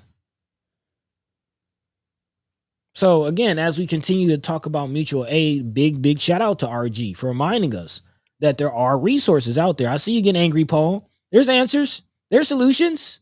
Shout out to NOAA, North Omaha Area Health. Yeah. Shout out to, what was it, NUIHC. Yeah, Kimber was saying, yeah, Nebraska Urban Indian Health Coalition. Yeah, I mean, we really can't be out here, pushing back some of these groups, nonprofit or otherwise. They're here for a reason. They exist for a reason. And you got to remember, like nonprofit organizations, especially, that we are working on a whole series called The Benevolent Illusion that talks about the reason where some of that money's coming from and why that money comes. But, in the end, sometimes it don't matter because sometimes you take what you got and figure out what to do with it. Man. some of these individuals and these organizations are trying to do as well. And what would we do without it? What would we do without NOAA and some of these places like that? So yes, I am getting upset. I'm getting upset about that. Like I don't, they're specifically. It's such a ridiculous thing to say one group is all about taking care of people and their health and getting them food, and another group is we need those people to pull themselves up by their bootstraps, and it's not fair that they could just have it just because they're humans, and neither one of them is. It's not even that cut and dry, but I get mad because I'm in media, and media is the reason why they are trying to create this narrative. This black and white narrative of all things, and they can say some mess like that, and then I'm just so tired of the way that people are getting influenced by that media and not using common sense. Like, what are you talking about? It's super frustrating. It's super ridiculous, and I have to move past that and just get to stuff like this. Organizations that are putting out free screenings, organizations that are trying to do the work. Black Agenda Alliance, all these people that's doing grassroots organizing, boost to the roots work. Shout out to Kenny McMorris over there at Charles Drew. Everybody who's trying to work. Shout out to Mary Ewing for the work for the stuff that he's doing right now. Standing up here, going against the state is what it feels like he's doing. Mm-hmm. Using some funds to try to help people eat. It's ridiculous. And it's bad enough with the food situation, but health too. We got to worry about that. We got to worry about our elderly who need health benefits. We got to worry about what's going. I just read a report about the infant mortality rate, man, and pregnant mothers, and what's going to happen. What's happening with if they're not getting fed right during pregnancy? What happens in there with now healthcare too? So now they won't get the healthcare they need as well. And remember, they can't abort. So I mean, it all is coming together to ruin lives so perfectly. It can't be not intentional. Like it's all working so perfectly. It's all falling. The cards and dominoes are falling on each other so perfectly to ruin this country. I don't see how it's not intentional. Yeah, well, it is. We already know what it is. Like I said, you expending that mental energy to figure out how to explain to people why it's intentional, unnecessary. Right. But in this last 45 minutes of the show, I do want to get into the love supreme of it all, and get into some films and just kind of the concept of this mental psychosis and you the word that you use is ridiculous when we talk about a lot of this stuff. And I think it's coming to a point where we have to acknowledge and address just the ridiculousness of America in general, the ridiculousness of the concept of whiteness and blackness, the ridiculousness of the history the narrative that they try to paint in the face of world history and other history points and proof and evidence and archaeological findings that prove otherwise. And the gymnastics and the mental gymnastics that we have to go through in order to push this. We have to address it. And I mentioned it before. We can't keep doing this. It's time to burn it down. And again, you know where I'm going. It is a time for burning. Shout out to Flatwater Free Press. Leo Adam Bigger for talking about this documentary that, again, is relevant. As you mentioned, we just talked about My Omaha. Shout out to Nick Boulier and Brother Leo Lewis, who are, again, featured in the documentary. Brother Nick is, of course, the producer and director of that. And actually, in that documentary, he goes to interview the producer of A Time for Burning. He was inspired by that movie to make the movie in the first place. Right. And again, the whole point of the Flatwater article is the timeliness, the relevance of this whole conversation. Shout out to Leo Adam Bigger for penning this, saying, again, Omaha Doc, A Time for Burning, offered an honest look at race in 1960s America. It's still relevant today. Again, going with my whole theory of every 60 years, the conversation has to come up. Every 60 years, we have to address what's called the quote-unquote Negro problem. And how we are represented, how we are viewed in this country. If you haven't seen The Time for Burning, I do believe it is available on YouTube. Is it? I do believe so. Okay. Yeah. Let's see if I can post a link on Friends of. But again, for those who don't know, a little background on the documentary. It was actually put together by a church, Omaha's Augustana Lutheran Church, who agreed to participate in a church-sponsored documentary, but of course did not know that the legacy it would create nearly 60 years later. But again, A Time for Burning, the documentary, has endured. A documentary that documented the failed attempt at racial outreach by the white Omaha church in 1965. Of course, continues to inspire filmmakers like Brother Nick Billier. It received critical acclaim and helped launch the career of Nebraska's longest-serving lawmaker. Shout out to Brother Ernie Chambers. And it captured pain and tension that for many feel as relevant then as it does today. Now, Ashley Howard, who's an Omaha native and assistant professor of history of African American studies at the University of Iowa, says the film remains prescient, honest, and heartbreakingly relevant. It is almost both agonizing and surreal to watch this film in 2025, knowing less than a year after the crew departed, North 24th Street was engulfed in uprising. And 60 years later, conversations about race in this country are shaped less by the right pace forward, but by erasure. Talking about book burning and how the history is being rewritten, the master narrative, if you will. Again, A Time for Burning was fraught from the beginning. Lutheran Film Associates, a media company founded by two different Lutheran denominations, was tasked, with creating the film to help church members navigate social upheaval of the 60s. Again, white parishioners of the church trying to figure out how to view race. Again, the mental gymnastics of this nonsense. They hired director Bill Jersey, who chose Omaha out of a desire to show the racial issues extended into this country's heartland. Again, using Omaha as a microcosm of the nation's issues, or something that we continue to see today. The relevance of Omaha to the national tropes and issues and struggles. Paul, I know yesterday you had the privilege of looking at Bamboozle, a film that kind of talks about this same trope as far as dealing with identity, dealing with especially as a black person, how you're viewed in this country, and those things. So again, first of all, how did that event go?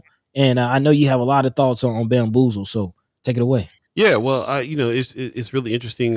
First of all, shout out to everybody, especially Chat Chimers that came through to the screening last night. Shout out to Film Stream. Shout out to Culture House. Marcy Yates, who really orchestrated this whole thing and brought it out. As you can see, there was a panel of four of us on talking about this afterwards. Really interesting situation. But I did kind of really think about A Time for Burning. I thought about the My Omaha film that we just talked about as well. We had the two brothers on to talk about this.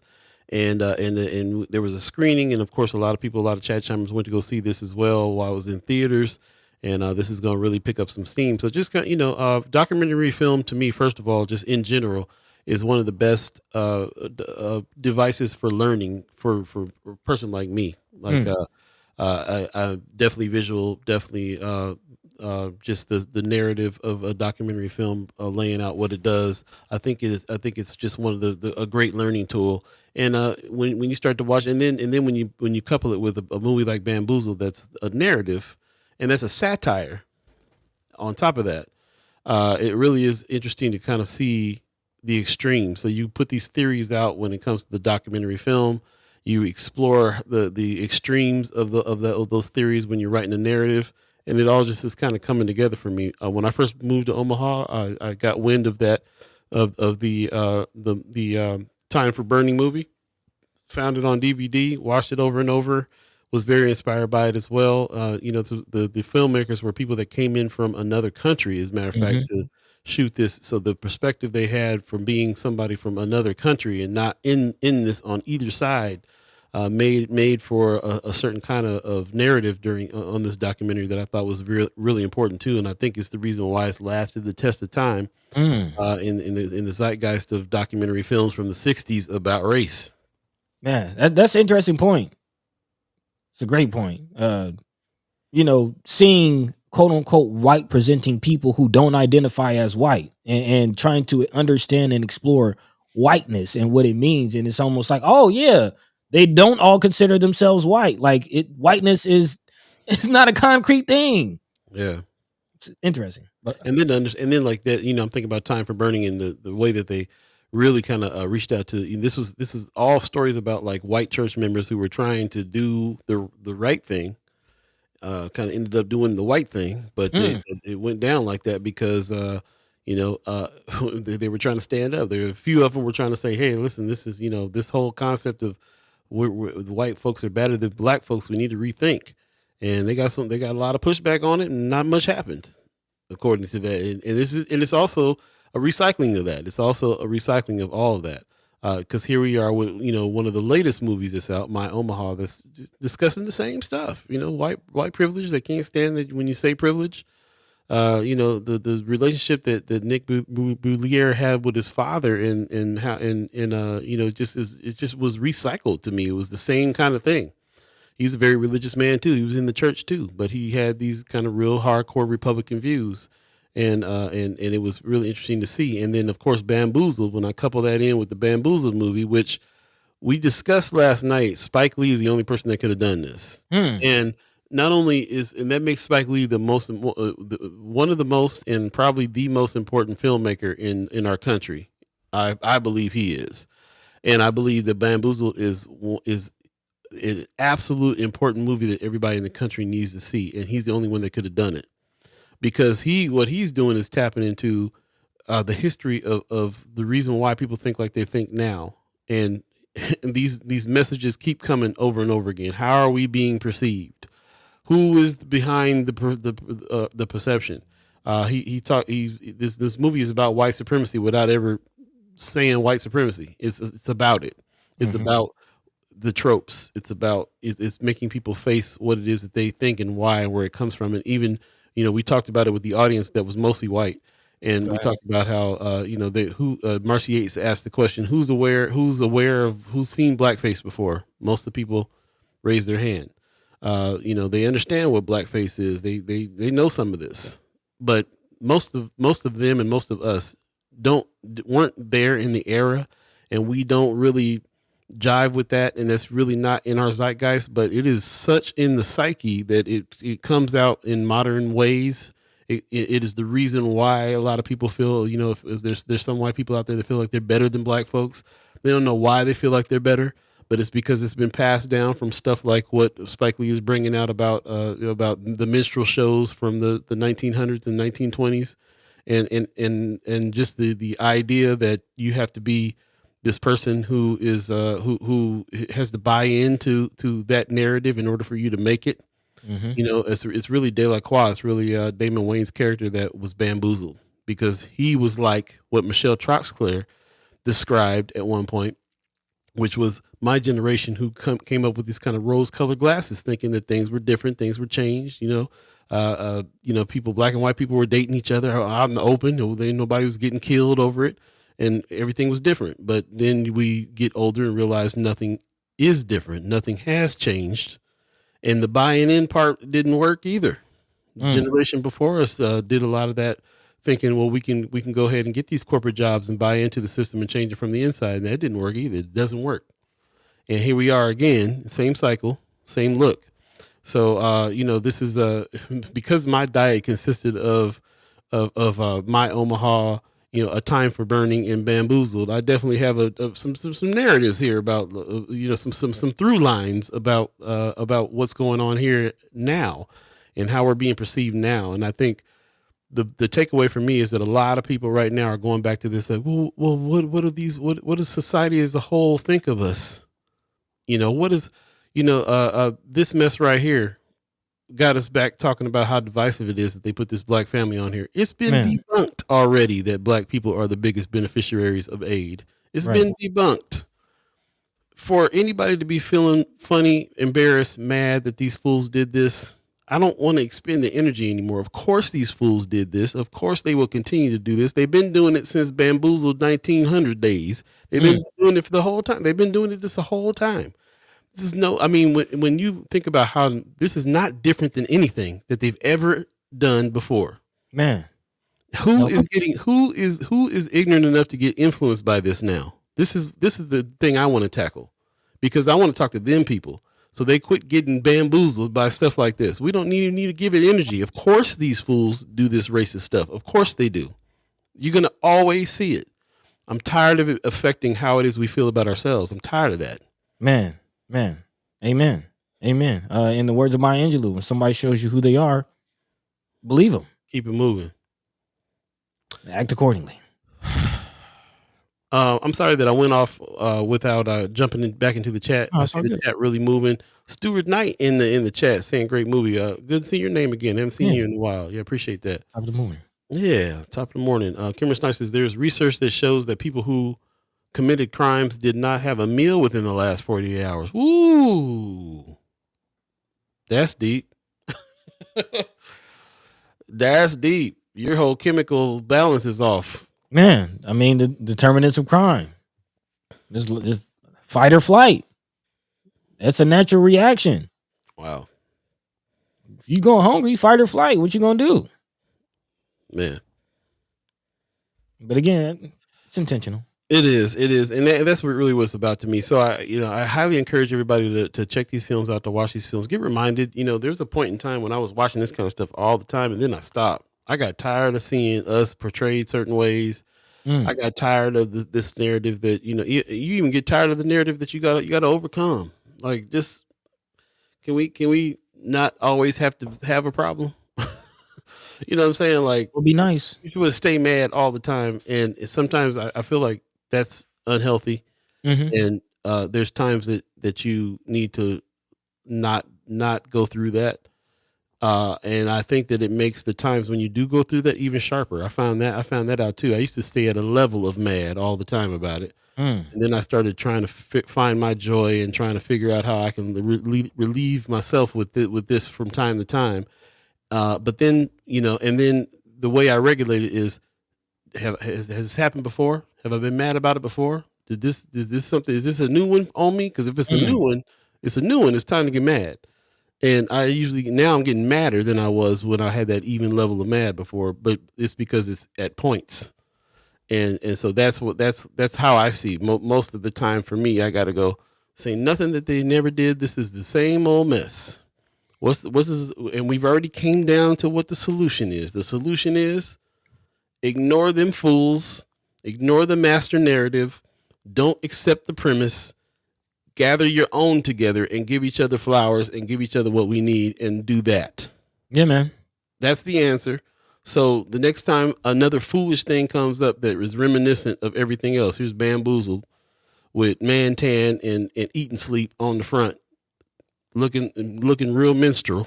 And have they done? Is this something that they're doing these days? Yes, they're putting black folks on websites trying to act like they're the beneficiaries of all the aid. Yes. So yeah, so they did it again. So thank you for showing us your racist. Thank you for reminding us where we at. Appreciate and literally, like, it's literally the same thing. Like that, the same characteristics that the minstrel show characters were forced to play, the same characters that they were forced to portray, is the same. That was the character, is welfare, lazy, not working, not intelligent. Spike Lee is a genius. He named that man Eat and Sleep. He named Tommy Davidson's character Eat and Sleep. Eat and Sleep. Which again, to your point of not accepting or not even acknowledging the master narrative, the absurdity of the fact that most of the people who are on SNAP benefits are working. Some 2-3 jobs, full time working. I mean, we know that. We know that right. in our neighborhoods, in our community, in our families, even the ones that get aid, all work. And really, they try to act like if you ain't trying to work, then you can't get the aid. They're not going to let you not work in. You know what I mean? Like, too much red tape, too many requirements, not enough help. Make it make sense. Kimber Snipes is in the chat. She says, I think it's more about the fact that we as a people still have to go out and some of us fight these stereotypes. That is exhausting. This is what I'm railing against right now. I'm done fighting stereotypes to people who want to stereotype me. I know Kimber ain't putting me in no stereotype. I'll just hang with you. I'm done being out here worrying about fighting stereotypes. Like this is what I'm talking about right now. I know I'm not being clear enough about it. But this is what I'm getting at. I'm tired of caring about what them fools think of me. It's really come down to that. Mm-hmm. I don't care. I used to do stuff like not eat chicken in front of people. I don't care no more, man. Because who's tripping on me about that? Some people I don't care about. The thing is, the whole point of all of that, all of the stereotypes, is they know exactly who we are. Which is the reason why they make them in the first place. Exactly. They mad if we making money selling watermelon. So all of a sudden now we a bunch of watermelon eating people. They mad that we've made something out of chicken, which they weren't really about before. And now we're a bunch of chicken eating people. They call us lazy when we stop being their slaves. We work for free. All the stereotypes come from them being upset about anything that we're doing. And again, who's the we? Who is the we are talking about? Because I don't care about them we's. I don't care about these groups that are perpetuating some stereotypes on me. I can't care about it anymore. If I got to go get a job somewhere and somebody don't want to give me a job because they're racist, I don't want to be in that company in the first place. Let's go start our own company. It's already, let's, I'm not a big Tyler Perry fan, but shout out to Tyler Perry for marketing to his people, making his money with his people, giving his people what his people say they want. Man, and here we are, 9:36 or 8:36 in the show. And when we get to this part in the show, we start talking about yeah. I mean, but it's real, man. It has to come to that. It has to come to that. I think for me, the pushback or the kind of of it all is knowing that if we say, man, forget what y'all talking about, forget what y'all doing, we're gonna go over here and do our own thing. I ain't even worried about what you're doing. Mm-hmm. They still find a way to try to butt in, try to ruin. Sure. Tulsa, and we Redwood. Know, and we tripping if we don't remember that. You start a Tulsa with your own army this time. Then figure it out if you know that's what they're gonna come do. Don't just think they're gonna let you. Generations before thought they're just gonna let you and leave you alone. We know now that they won't. So that we gotta adjust accordingly. We still gotta do our own thing, but we gotta adjust accordingly. Brother Knight says never forget crowd photos at lynchings. Come on, man. 1919, Will Brown. Stuff that went down here has been so big and extreme and crazy. Any little move like this now, any little move like this, I can't let the blood pressure get up over. Let these fools say what they say and do what they do. We all know. We already know. I don't care about what they think and what they have to say. I don't care. It's really the bottom line to this whole thing is that it is a white culture society thing to care to have to hold what other people's reputation of you with the value. There's too many of my friends that are really concerned about what other people think of them, and it's always people they don't care nothing about. But because the society is built in a way where everything is your reputation or these people or like they're giving you a leg up and a handout, or they're giving you there's you know what I'm saying, like everything is buddy system.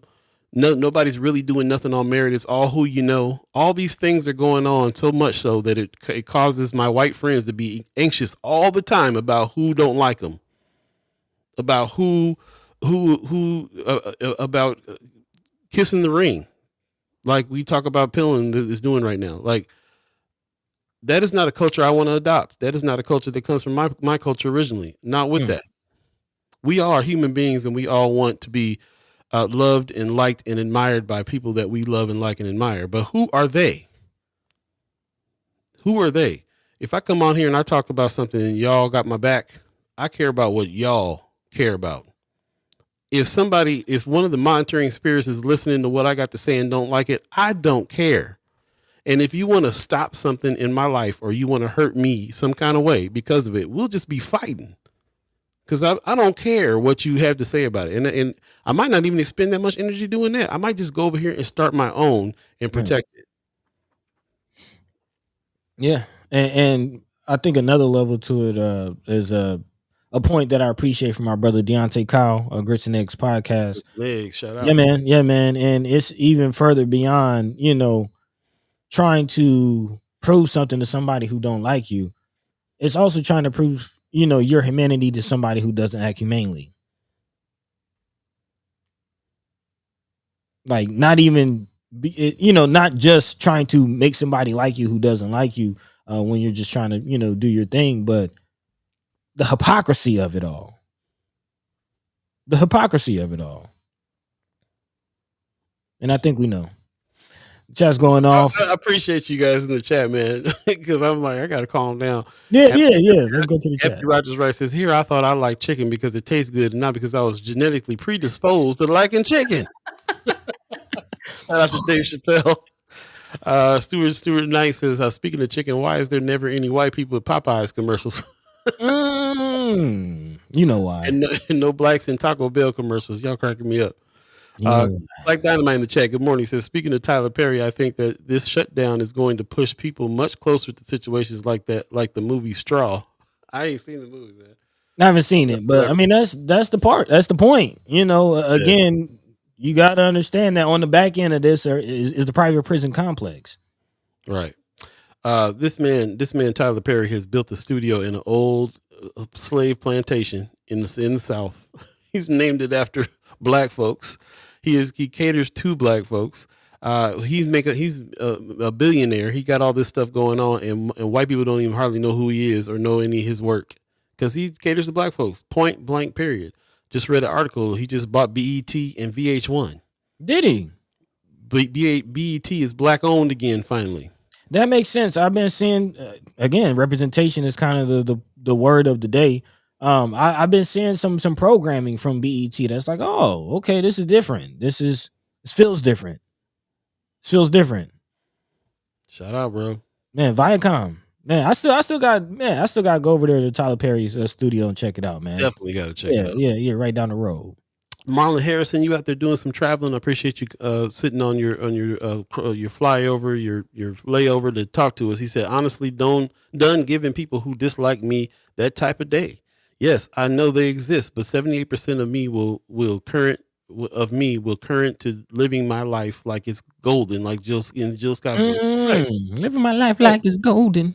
Come on, man. Pop says, how systematic is racism? Most cartoon characters wear white gloves because they mimic the white minstrel actors who wore blackface but use white gloves to hide the color of their hands.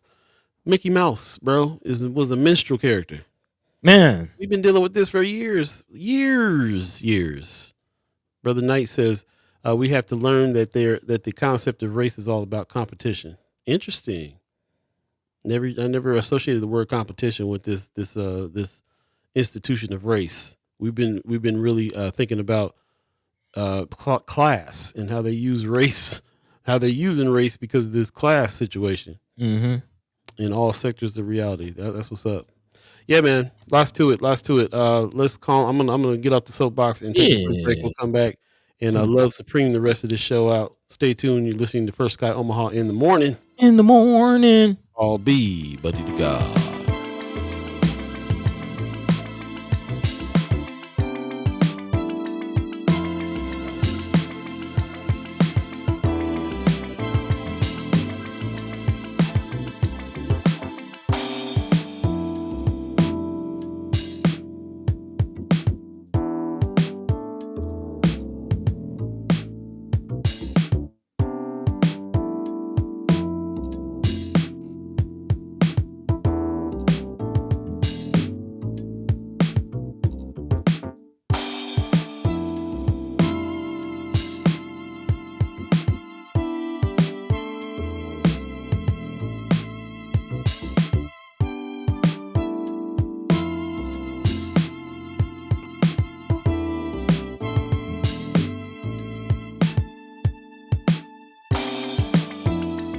Welcome back.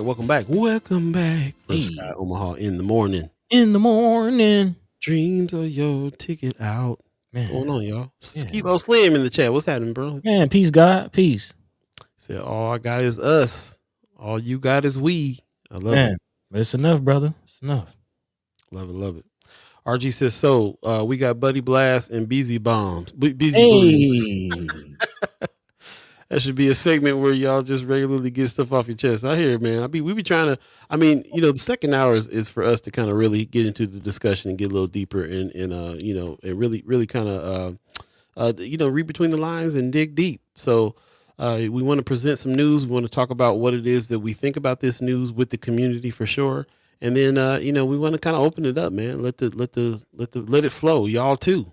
You know what I'm saying, y'all too. Like we want to hear what you think and feel about any of these things going on. We always benefit from your expressions on these things as well, especially when we have people, some older folks in the chat. Man, we getting the wisdom, getting the history.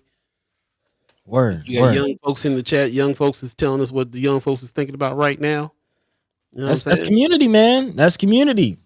That's what it looks like. You always call this a digital neighborhood association, but that's how community works. You know what I mean? The elders who aren't working can teach the generation who just came in, and the middle generation who is working, providing, putting boots to the roots, making it happen. That's synergy. That's how it works. That's what you call an ecosystem. That's how nature is set up. So it's a beautiful thing. It's a beautiful thing. I did want to jump. Beautiful thing, man. It's a beautiful thing. Beautiful thing. I did want to jump into the chat. Kimra giving us an update on her sister. Again, she says, "I'm just catching up because I called my sister to check on her. She said that a state trooper has been coming to patrol. She's worried about Monday. So I definitely get what you're saying. Again, Monday, the day when most people are going to, realize and feel the brunt of not being able to get any food, and there could definitely be people who have the bright idea of going up to DHHS offices and causing some ruckus. So I understand, and hopefully it's not come to that, but that is a reality that we all have to look out for, man. So I appreciate that update. But moving along, man, just about 15 minutes left in this thing. I know, Paul, you had mentioned you wanted to Love Supreme it up a little bit, and I wanted to kind of continue on something that you had mentioned earlier, talking about Spike Lee, man. Talking about Spike Lee and again, saying that one of the most important filmmakers in our time, in our era, in the country, and I'm not even saying now because I have his posters are all on my walls here in my home, but just thinking of the work that he does. In the chat, Anthony Rogers Wright saying facts, Paul, in the intra-black community pigmentocracy, i.e. colorism. That's a good crazy way to say it. Crazy way to say colorism. Intra-black community pigmentocracy, i.e. colorism. Also in effect that Spike Lee discusses in School Days and She's Gotta Have It. Also thinking of police brutality and Do the Right Thing, and just all of the tropes that Spike Lee touches on in his films, and the fact that Spike himself is coming to Omaha again December 9th. It is going down for Feature 9. Again, also put on by Film Streams, who hosted the event last night. I'm all excited about it. But man, really, really urging people to check out this feature, man. And again, some of the films that will be featured in this project. And of course, when the man himself comes, actually, I misspoke, not December 9th, December 7th, Sunday, December 7th. Again, Feature 9 will be featuring Spike Lee in conversation at the Holland Performing Arts Center. Huge. We've been talking about it, but in the context of this conversation, Love Supreme, Paul, what say you? Yeah, I am very proud of what they've done over there. Like I said, under new leadership over the last few years, they've kind of turned the corner again back to being this really kind of community space as far as film streams are concerned. And having these talks, art house theaters are a very important part of any city's sophistication, as far as I'm concerned. Film Streams has two theaters now, and they have these kinds of retrospectives. Where can you see Girl 6 on the screen? Where can you see Malcolm X in the home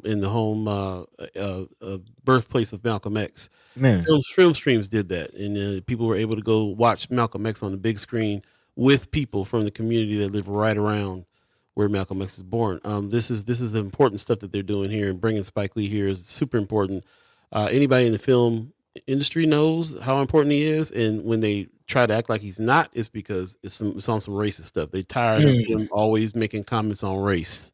They think that is that all he is a divisive race person, and it's ridiculous. So and again, like, you know, watching Bamboozled again last night just kind of reiterated it for me that it's one of the most important films of all time for our country, for the Why? United States of America, because it touches. It's the only film that goes that hard on racist tropes, on racism, on everything from stereotypes, from microaggressions all the way up to actual full-on aggressions. It is the only thing that incorporates that history and makes people face what it is that they think because of what it is that they got from the past. It's a brilliant film in the fact that it puts you it takes you through all of the emotions. A lot of people commented they forgot how funny it was in the beginning. It's super funny, and it goes on this downward spiral all the way down to a real tragic ending. And so you're literally on the roller coaster of emotion the whole time when you're watching this thing. And not just that, man, I'm just thinking about, you know, it makes you look at yourself. It makes you look at yourself and makes you think about what I was feeling the energy from the white people around me that were just like, yeah, we've participated in that a little bit. I think maybe, you know, feeling that. Kudos to them for being there. They know what they was walking into. They bought that ticket and they came. But there is no way that some people weren't sitting there feeling guilty. Some of them, you know what I'm saying? Like, it's one of them kind of films that makes you feel something all the way up and down. And you know, and it's that's why I think it's the most important film to be watching in our country when it comes to this. Like, it's in that realm that I'm saying race is one of the premier thing here. We talk about critical race theory. We talk about the ridiculousness of creating white, creating black. We talk about why it's created. We talk about how we are dealing with it every single day, and it seems to be everybody's motive all the time. Well, how did that happen? Where does it come from? This is one of those kinds of movies that makes you face it all. Man, Makes you look at it completely. Man, and he doesn't pull no punches doing it either at all. No. And just thinking about it, as you breaking it down, really, that's kind of a superpower of Spike's, if you will, like to really capture and convey emotion. You know, through thinking of movies like Crooklyn, heavily emotional film. You know, there's a lot of feelings evoked from a movie like Crooklyn. Man, yeah, and you know how those feelings can evoke us to kind of move, change, think, question ourselves, examine ourselves. It's huge, and really, you know, film streams is, as you mentioned, the perfect platform for that. I'm actually thinking of, you know, a time when film streams actually impacted my life and realizing how profound that impact was. I mentioned it before, but film streams, if you remember the film I'm still standing, I'm still strong. I'm drawing a blank on the details. Give me some more details. I'm drawing a blank on the movie. The main character was the black guy from Save the Last Dance. Denzel Washington is actually in that film as well. I'm drawing a blank, but it's the story of a young black man who, you know, goes through sexual assault. Oh, you talking about Antoine Fisher's story? Thank you, Antoine Fisher. Yes, they show Antoine Fisher at film streams. I was able to go to it when I was in high school, and they actually had Antoine Fisher, the real Antoine Fisher, there in the theater, and he got to talk about his story, and we asked questions, and just, you know, seeing his story, talking about identity, talking about growing up as a young black man, and you know, as a young black man myself, I had a profound impact, and again, I'm expecting this feature 9 film project with film streams to do the same for those in attendance. Yeah, man. Yeah, definitely check it out. They had to move the date. You said it's December 7th now, right? Yes, it is the Sunday, December 7th. I highly encourage you go ahead and these are one of the organizations that I've become a member. I'm a member of. So again, get your membership. They do some very, very important work. I can't even tell you I probably got a list of 10, maybe 20 things even that I went and saw and met the person who wrote the film or met the star or or had the discussion. This particular one that we were talking last night, we actually could do. There actually could be a whole series breaking down what went down with this just this film alone and the parallels. Like Bamboozled is one of the heaviest ones he's ever done. Malcolm X is the one of the greatest films of all time. Mm-hmm. Spike Lee's Malcolm X is probably most well done. It is Denzel Washington's greatest performance. There's nothing that's ever going to top Malcolm X, but Bamboozled is one of the most important films of all time, and it is so multi-layered, and it's really, really super multi-layered, and you really could have a whole series talking about it all the time. And it makes me, go back. A lot of the Spike Lee films came when I was a lot younger, like that, and you watch them now. I watch them when you're older, and you're really getting some of these things that are happening, some of the nuances, some of the reasons why he made the choices that he did. And the more I learned about filmmaking myself personally too, the choices that were made in the kind of filmmaking that he does, he's like, there's nobody who's on his level, man. Every time I go back, even the stuff that I don't really watch, or I feel like it's a little cringy or not his best work or whatever the deal, it still is. I'm still realizing the what he had to do to make the films he made, like what in the zeitgeist of America. How did a Spike Lee exist and make films that epic and powerful, man, and with everybody fighting against him? Think about Chirac. That film was crazy. It is. It's one of those ones I don't like as much. It's one of those ones that was hard to watch. When you said it, that's what made me think, because it is one of the ones that I didn't like as much. But when you think he's modernizing the Shakespearean play and the tropes that he's touching on, like, you can't, like you said, it's like years ahead, man. Had a discussion with somebody last night who asked me if I saw his latest film, Highest to Lowest. Denzel Washington and A$AP Rocky was in it, and they didn't realize that he basically redid a Kurosawa film, High Low, from the 60s. It's for him to tackle that. They didn't realize that it was an original film that he modernized, that he put his spin on, and because he is a historian of film, Kurosawa film from the 60s, he decided he was going to redo. Like, who even tackles that? You know what I'm saying? So yeah, he's I highly encourage, I've been trying to reach out actually to the Omaha Performing Arts, who is partnering with them because he's going to be at the Holland Feature 9 at the Holland, and shout out to them for doing that partnership. But shout out to Film Streams, man. We really need to revisit the partnerships that we had with Film Streams partnership before. We need to revisit this because this is really telling me what they're on. I know some of the people that work over there, so I understand why they suggested this would be the thing to do, and the fact that they've gone all out with it. I'm trying to tell you, y'all, we don't know what we have sometimes. So we live here, we complain a lot about what's going on here, but then we have stuff like Film Streams. Man, it really is that. Man, that's an interesting point. I was here driving around last night and drove past the historic Fox Theater here in Atlanta, and I was just thinking, like, man, this is a historic place, but the Orpheum is like grander than this. Like, man, like, yep. Omaha has some gems, man, and it is, if we can just get the nonsense right, it'd be a beautiful place. Big time, man. Majee Miller Jenkins, as we come to the close of the show here, I want to make sure that we get this in. Majee Miller Jenkins is saying, want to drop it again, that November 8th, 2 p.m. to 4 p.m. mutual aid training, followed by a distro at Peter Pan Park in Lincoln. Shout out, man. I really appreciate you putting Lincoln news in here. Our Lincoln connections are expanding, so we definitely want to talk more about some of the work that's going on out there as well, and get people out there connected so that we can all kind of be connected between Lincoln and Omaha. So thank you for that and the work that you're doing out there. We definitely check your email. We want to have you on the show and talk about this for sure. I appreciate it. Anthony Rogers Rice says the only thing about that movie that Spike probably doesn't feel good about is the pig Michael Rappaport being in it. Nope. I think that's one of his best choices, bro. He picked somebody. Rappaport is like his character. Rappaport in real life is like the character he played in this movie. It's kind of perfect casting in a big way.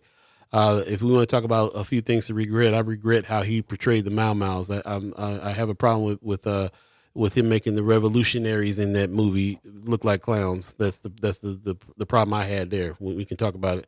But yeah, man, that's what I'm saying. We can go on and on about this. Wanda Lewis in the chat says, can you see how they focus in on wanting to punish homeless people, and in a short period of time, it can trickle on to the rest of the population? When they say we're all just a paycheck away from being homeless ourselves, take that in consideration. Yeah. Appreciate that comment. I mean, you outlaw homelessness and then you create the conditions for more people to be homeless. I mean, even within the next couple of weeks, how many people are going to be homeless when they have to make decisions on how to feed themselves? Right. Rent is going to have to be sacrificed. The light bill, the gas bill might have to be sacrificed. I mean, we've been trading one for the other Man, if only you knew how the situation was stuck together with bubble gum and tape. I mean, we do know. That's what I'm saying. We know. Right. Anybody that doesn't know ain't trying to know. Man. Hey, like Smokey Mom said, make it enough. Hey, this ain't enough. Make it enough. That's our life. As a matter of fact, that's what we do. We make it enough. There you go. Because it is enough. We can go on and on. We're not going to do that. Like, we literally can do a whole nother hour on Bamboozle for real. Hey, don't tease him, Paul. Don't tease him. Yeah, I'm going to make you feel it. But I appreciate it, and I appreciate everybody that showed up last night as well. I would love to do some more of these types of things. Shout out to Marcier. Shout out to Culture House. Shout out to Film Streams. Yes, I highly suggest you become a member at Film Streams. Support this kind of stuff for real. There's nothing like it, bro. You can't have a sophisticated city without having an active art house theater. And just like the Jocelyn Museum, I've been all around the world. I've been checking these museums out. I've been checking art house theaters. I'm from California. I've been going to art house theaters forever. We got one of the best of both. So I absolutely want to continue to big up the things in Omaha that are world class. Culture House, Malcolm X Memorial Foundation, the BAA, the Black Agenda Alliance, Untamed, Union for Contemporary Art, Untamed. These are world class institutions that we have here. Let's get over whatever beef we got with people, get with it, make it better, benefit everybody, and make it enough. There you go. Let's do it. Skilo, where you at, boy? I'm looking for your truck. I'm trying to get a best burger around here. What's happening? Man, trying to get down. He also asked if we have memberships. If anybody, I know we have some ghost listeners, some monitoring spirits, some first time listeners, some last time listeners. If you, liked anything you heard today, if you benefited, learned anything, or just felt good about what you heard today, you can always join our membership. Check us out, firstskyOmaha.com. Click the join button at the top and get down. And also we are, doing some things in the background. So definitely those of you who are already members and donators to First Sky Omaha, look out, man. We have some things coming, some big changes we're excited about, and appreciate your support. That's what's up. Boo Bash tomorrow. Okay, that's where you at? Okay. Yeah, that's what's up. Best burgers at the Boo Bash. My nephew favorite food is burger. He discovered burgers. Really? So when I took him out the other day, I was like, we got to find best burger. We got to find best burger. He was very excited about it, and then I realized I didn't know where he was at, and I was like, oh shoot. So we went to Don and Millie's. He tore that burger up. We looking for you. Smitty's Garage, cool little burger joint. Oh really? Okay. Check it out. Right. Actually, kind of by Idle Vital for 72nd Cast. That's one. Garage. Okay. Yeah, Smitty's Garage. Check it out. Man, I wish Modern Love was still here. Ooh, man. Let's get out of here, man. I appreciate you. We got some words for the people. Yeah, man. We get to talk about food. You know, that's a slippery slope, man. Man. Yeah. Appreciate y'all, man, for tuning in, joining the conversation as always. Hopefully we did some good today. And hopefully we see you again, same time, same place, Monday, Wednesday, and Friday, right here on First Sky Omaha in the morning. Paul? In the morning. Yeah. There you go. It is Friday, so look out for our weekly wrap. In the meantime, between time, Paul B. Yo. Take it away. RG is continuing on with the resources. He said AOS is doing a food drive on Sunday. Just posted that in Friends. Appreciate you. Yeah. Shout out to Assembly of the Saints, Pastor Ballard. Shout out to everybody involved over there. I should have known that they was going to do a food drive over there too. For real. Come on, man. Right there on the deck. Appreciate you, man. Big time. Pop says it's been a wonderful week of shows. So happy and proud to be part of the First Sky family. Appreciate you, Pops. Man, thank you. Be safe out there tonight, and wish you all a great weekend. See you Monday. Oh, man. Yeah, I forgot to even mention this is how much I ain't into Halloween. But I did see some information out there. We'll put this in Friends of First Sky Omaha. This is over in the Mini Lusa area. They actually kind of mapped out where it is that people can go do the trick or treating over here. And I wonder if other communities are doing this, because a lot of people, I've heard from parents that a lot of people aren't really doing the door-to-door trick or treating so much. It feels a little dangerous. So that's why they do a lot of these trunk or treats around town. Shout out to Empowerment Network, just had theirs.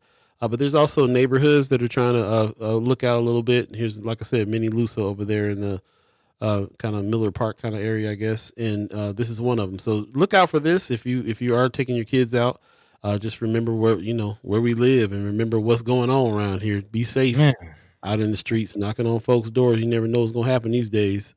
So if you can find some of these kinds of resources for your neighborhoods, cool. If not, just hit the trunk or treats. And, man, hey, stay home. We'll be celebrating these demons anyway. Well, what we doing? Yeah. And plus, asking families to buy bags of candy at this point just kind of don't make sense. And I like that suggestion that, who was that, man? Miller Jenkins gave? Yeah. Hand out packs of noodles and stuff.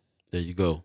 Wanda Lewis is also reminding us somebody needs a ride to the pantry. Please help them out. Give them a ride. Hey. Hard to get on the bus with some sacks of food, especially when it comes to canned goods and all the heavy stuff. There's many, many different ways that we can help. So let's try to do that. Appreciate y'all. Let's go ahead and get out of here. Shout out to the Umaha Tribe elders for allowing us to be on this land and speak while we're here. Shout out to our elders allowing us to speak before you.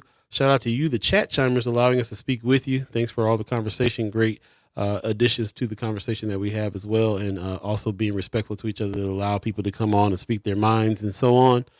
Just really, really appreciate that. And shout out to the Love Supreme soldiers out here, keeping it going, keeping the work happening, bro. From the outer ground to the underground. We gotta give a shout out to the people that are using their art in order to uplift us, in order for us to keep moving in the direction we're trying to move, and to gather together. So you can't live alive with one another without a soundtrack. Hey. Look at what they do. Look what Stankonia does.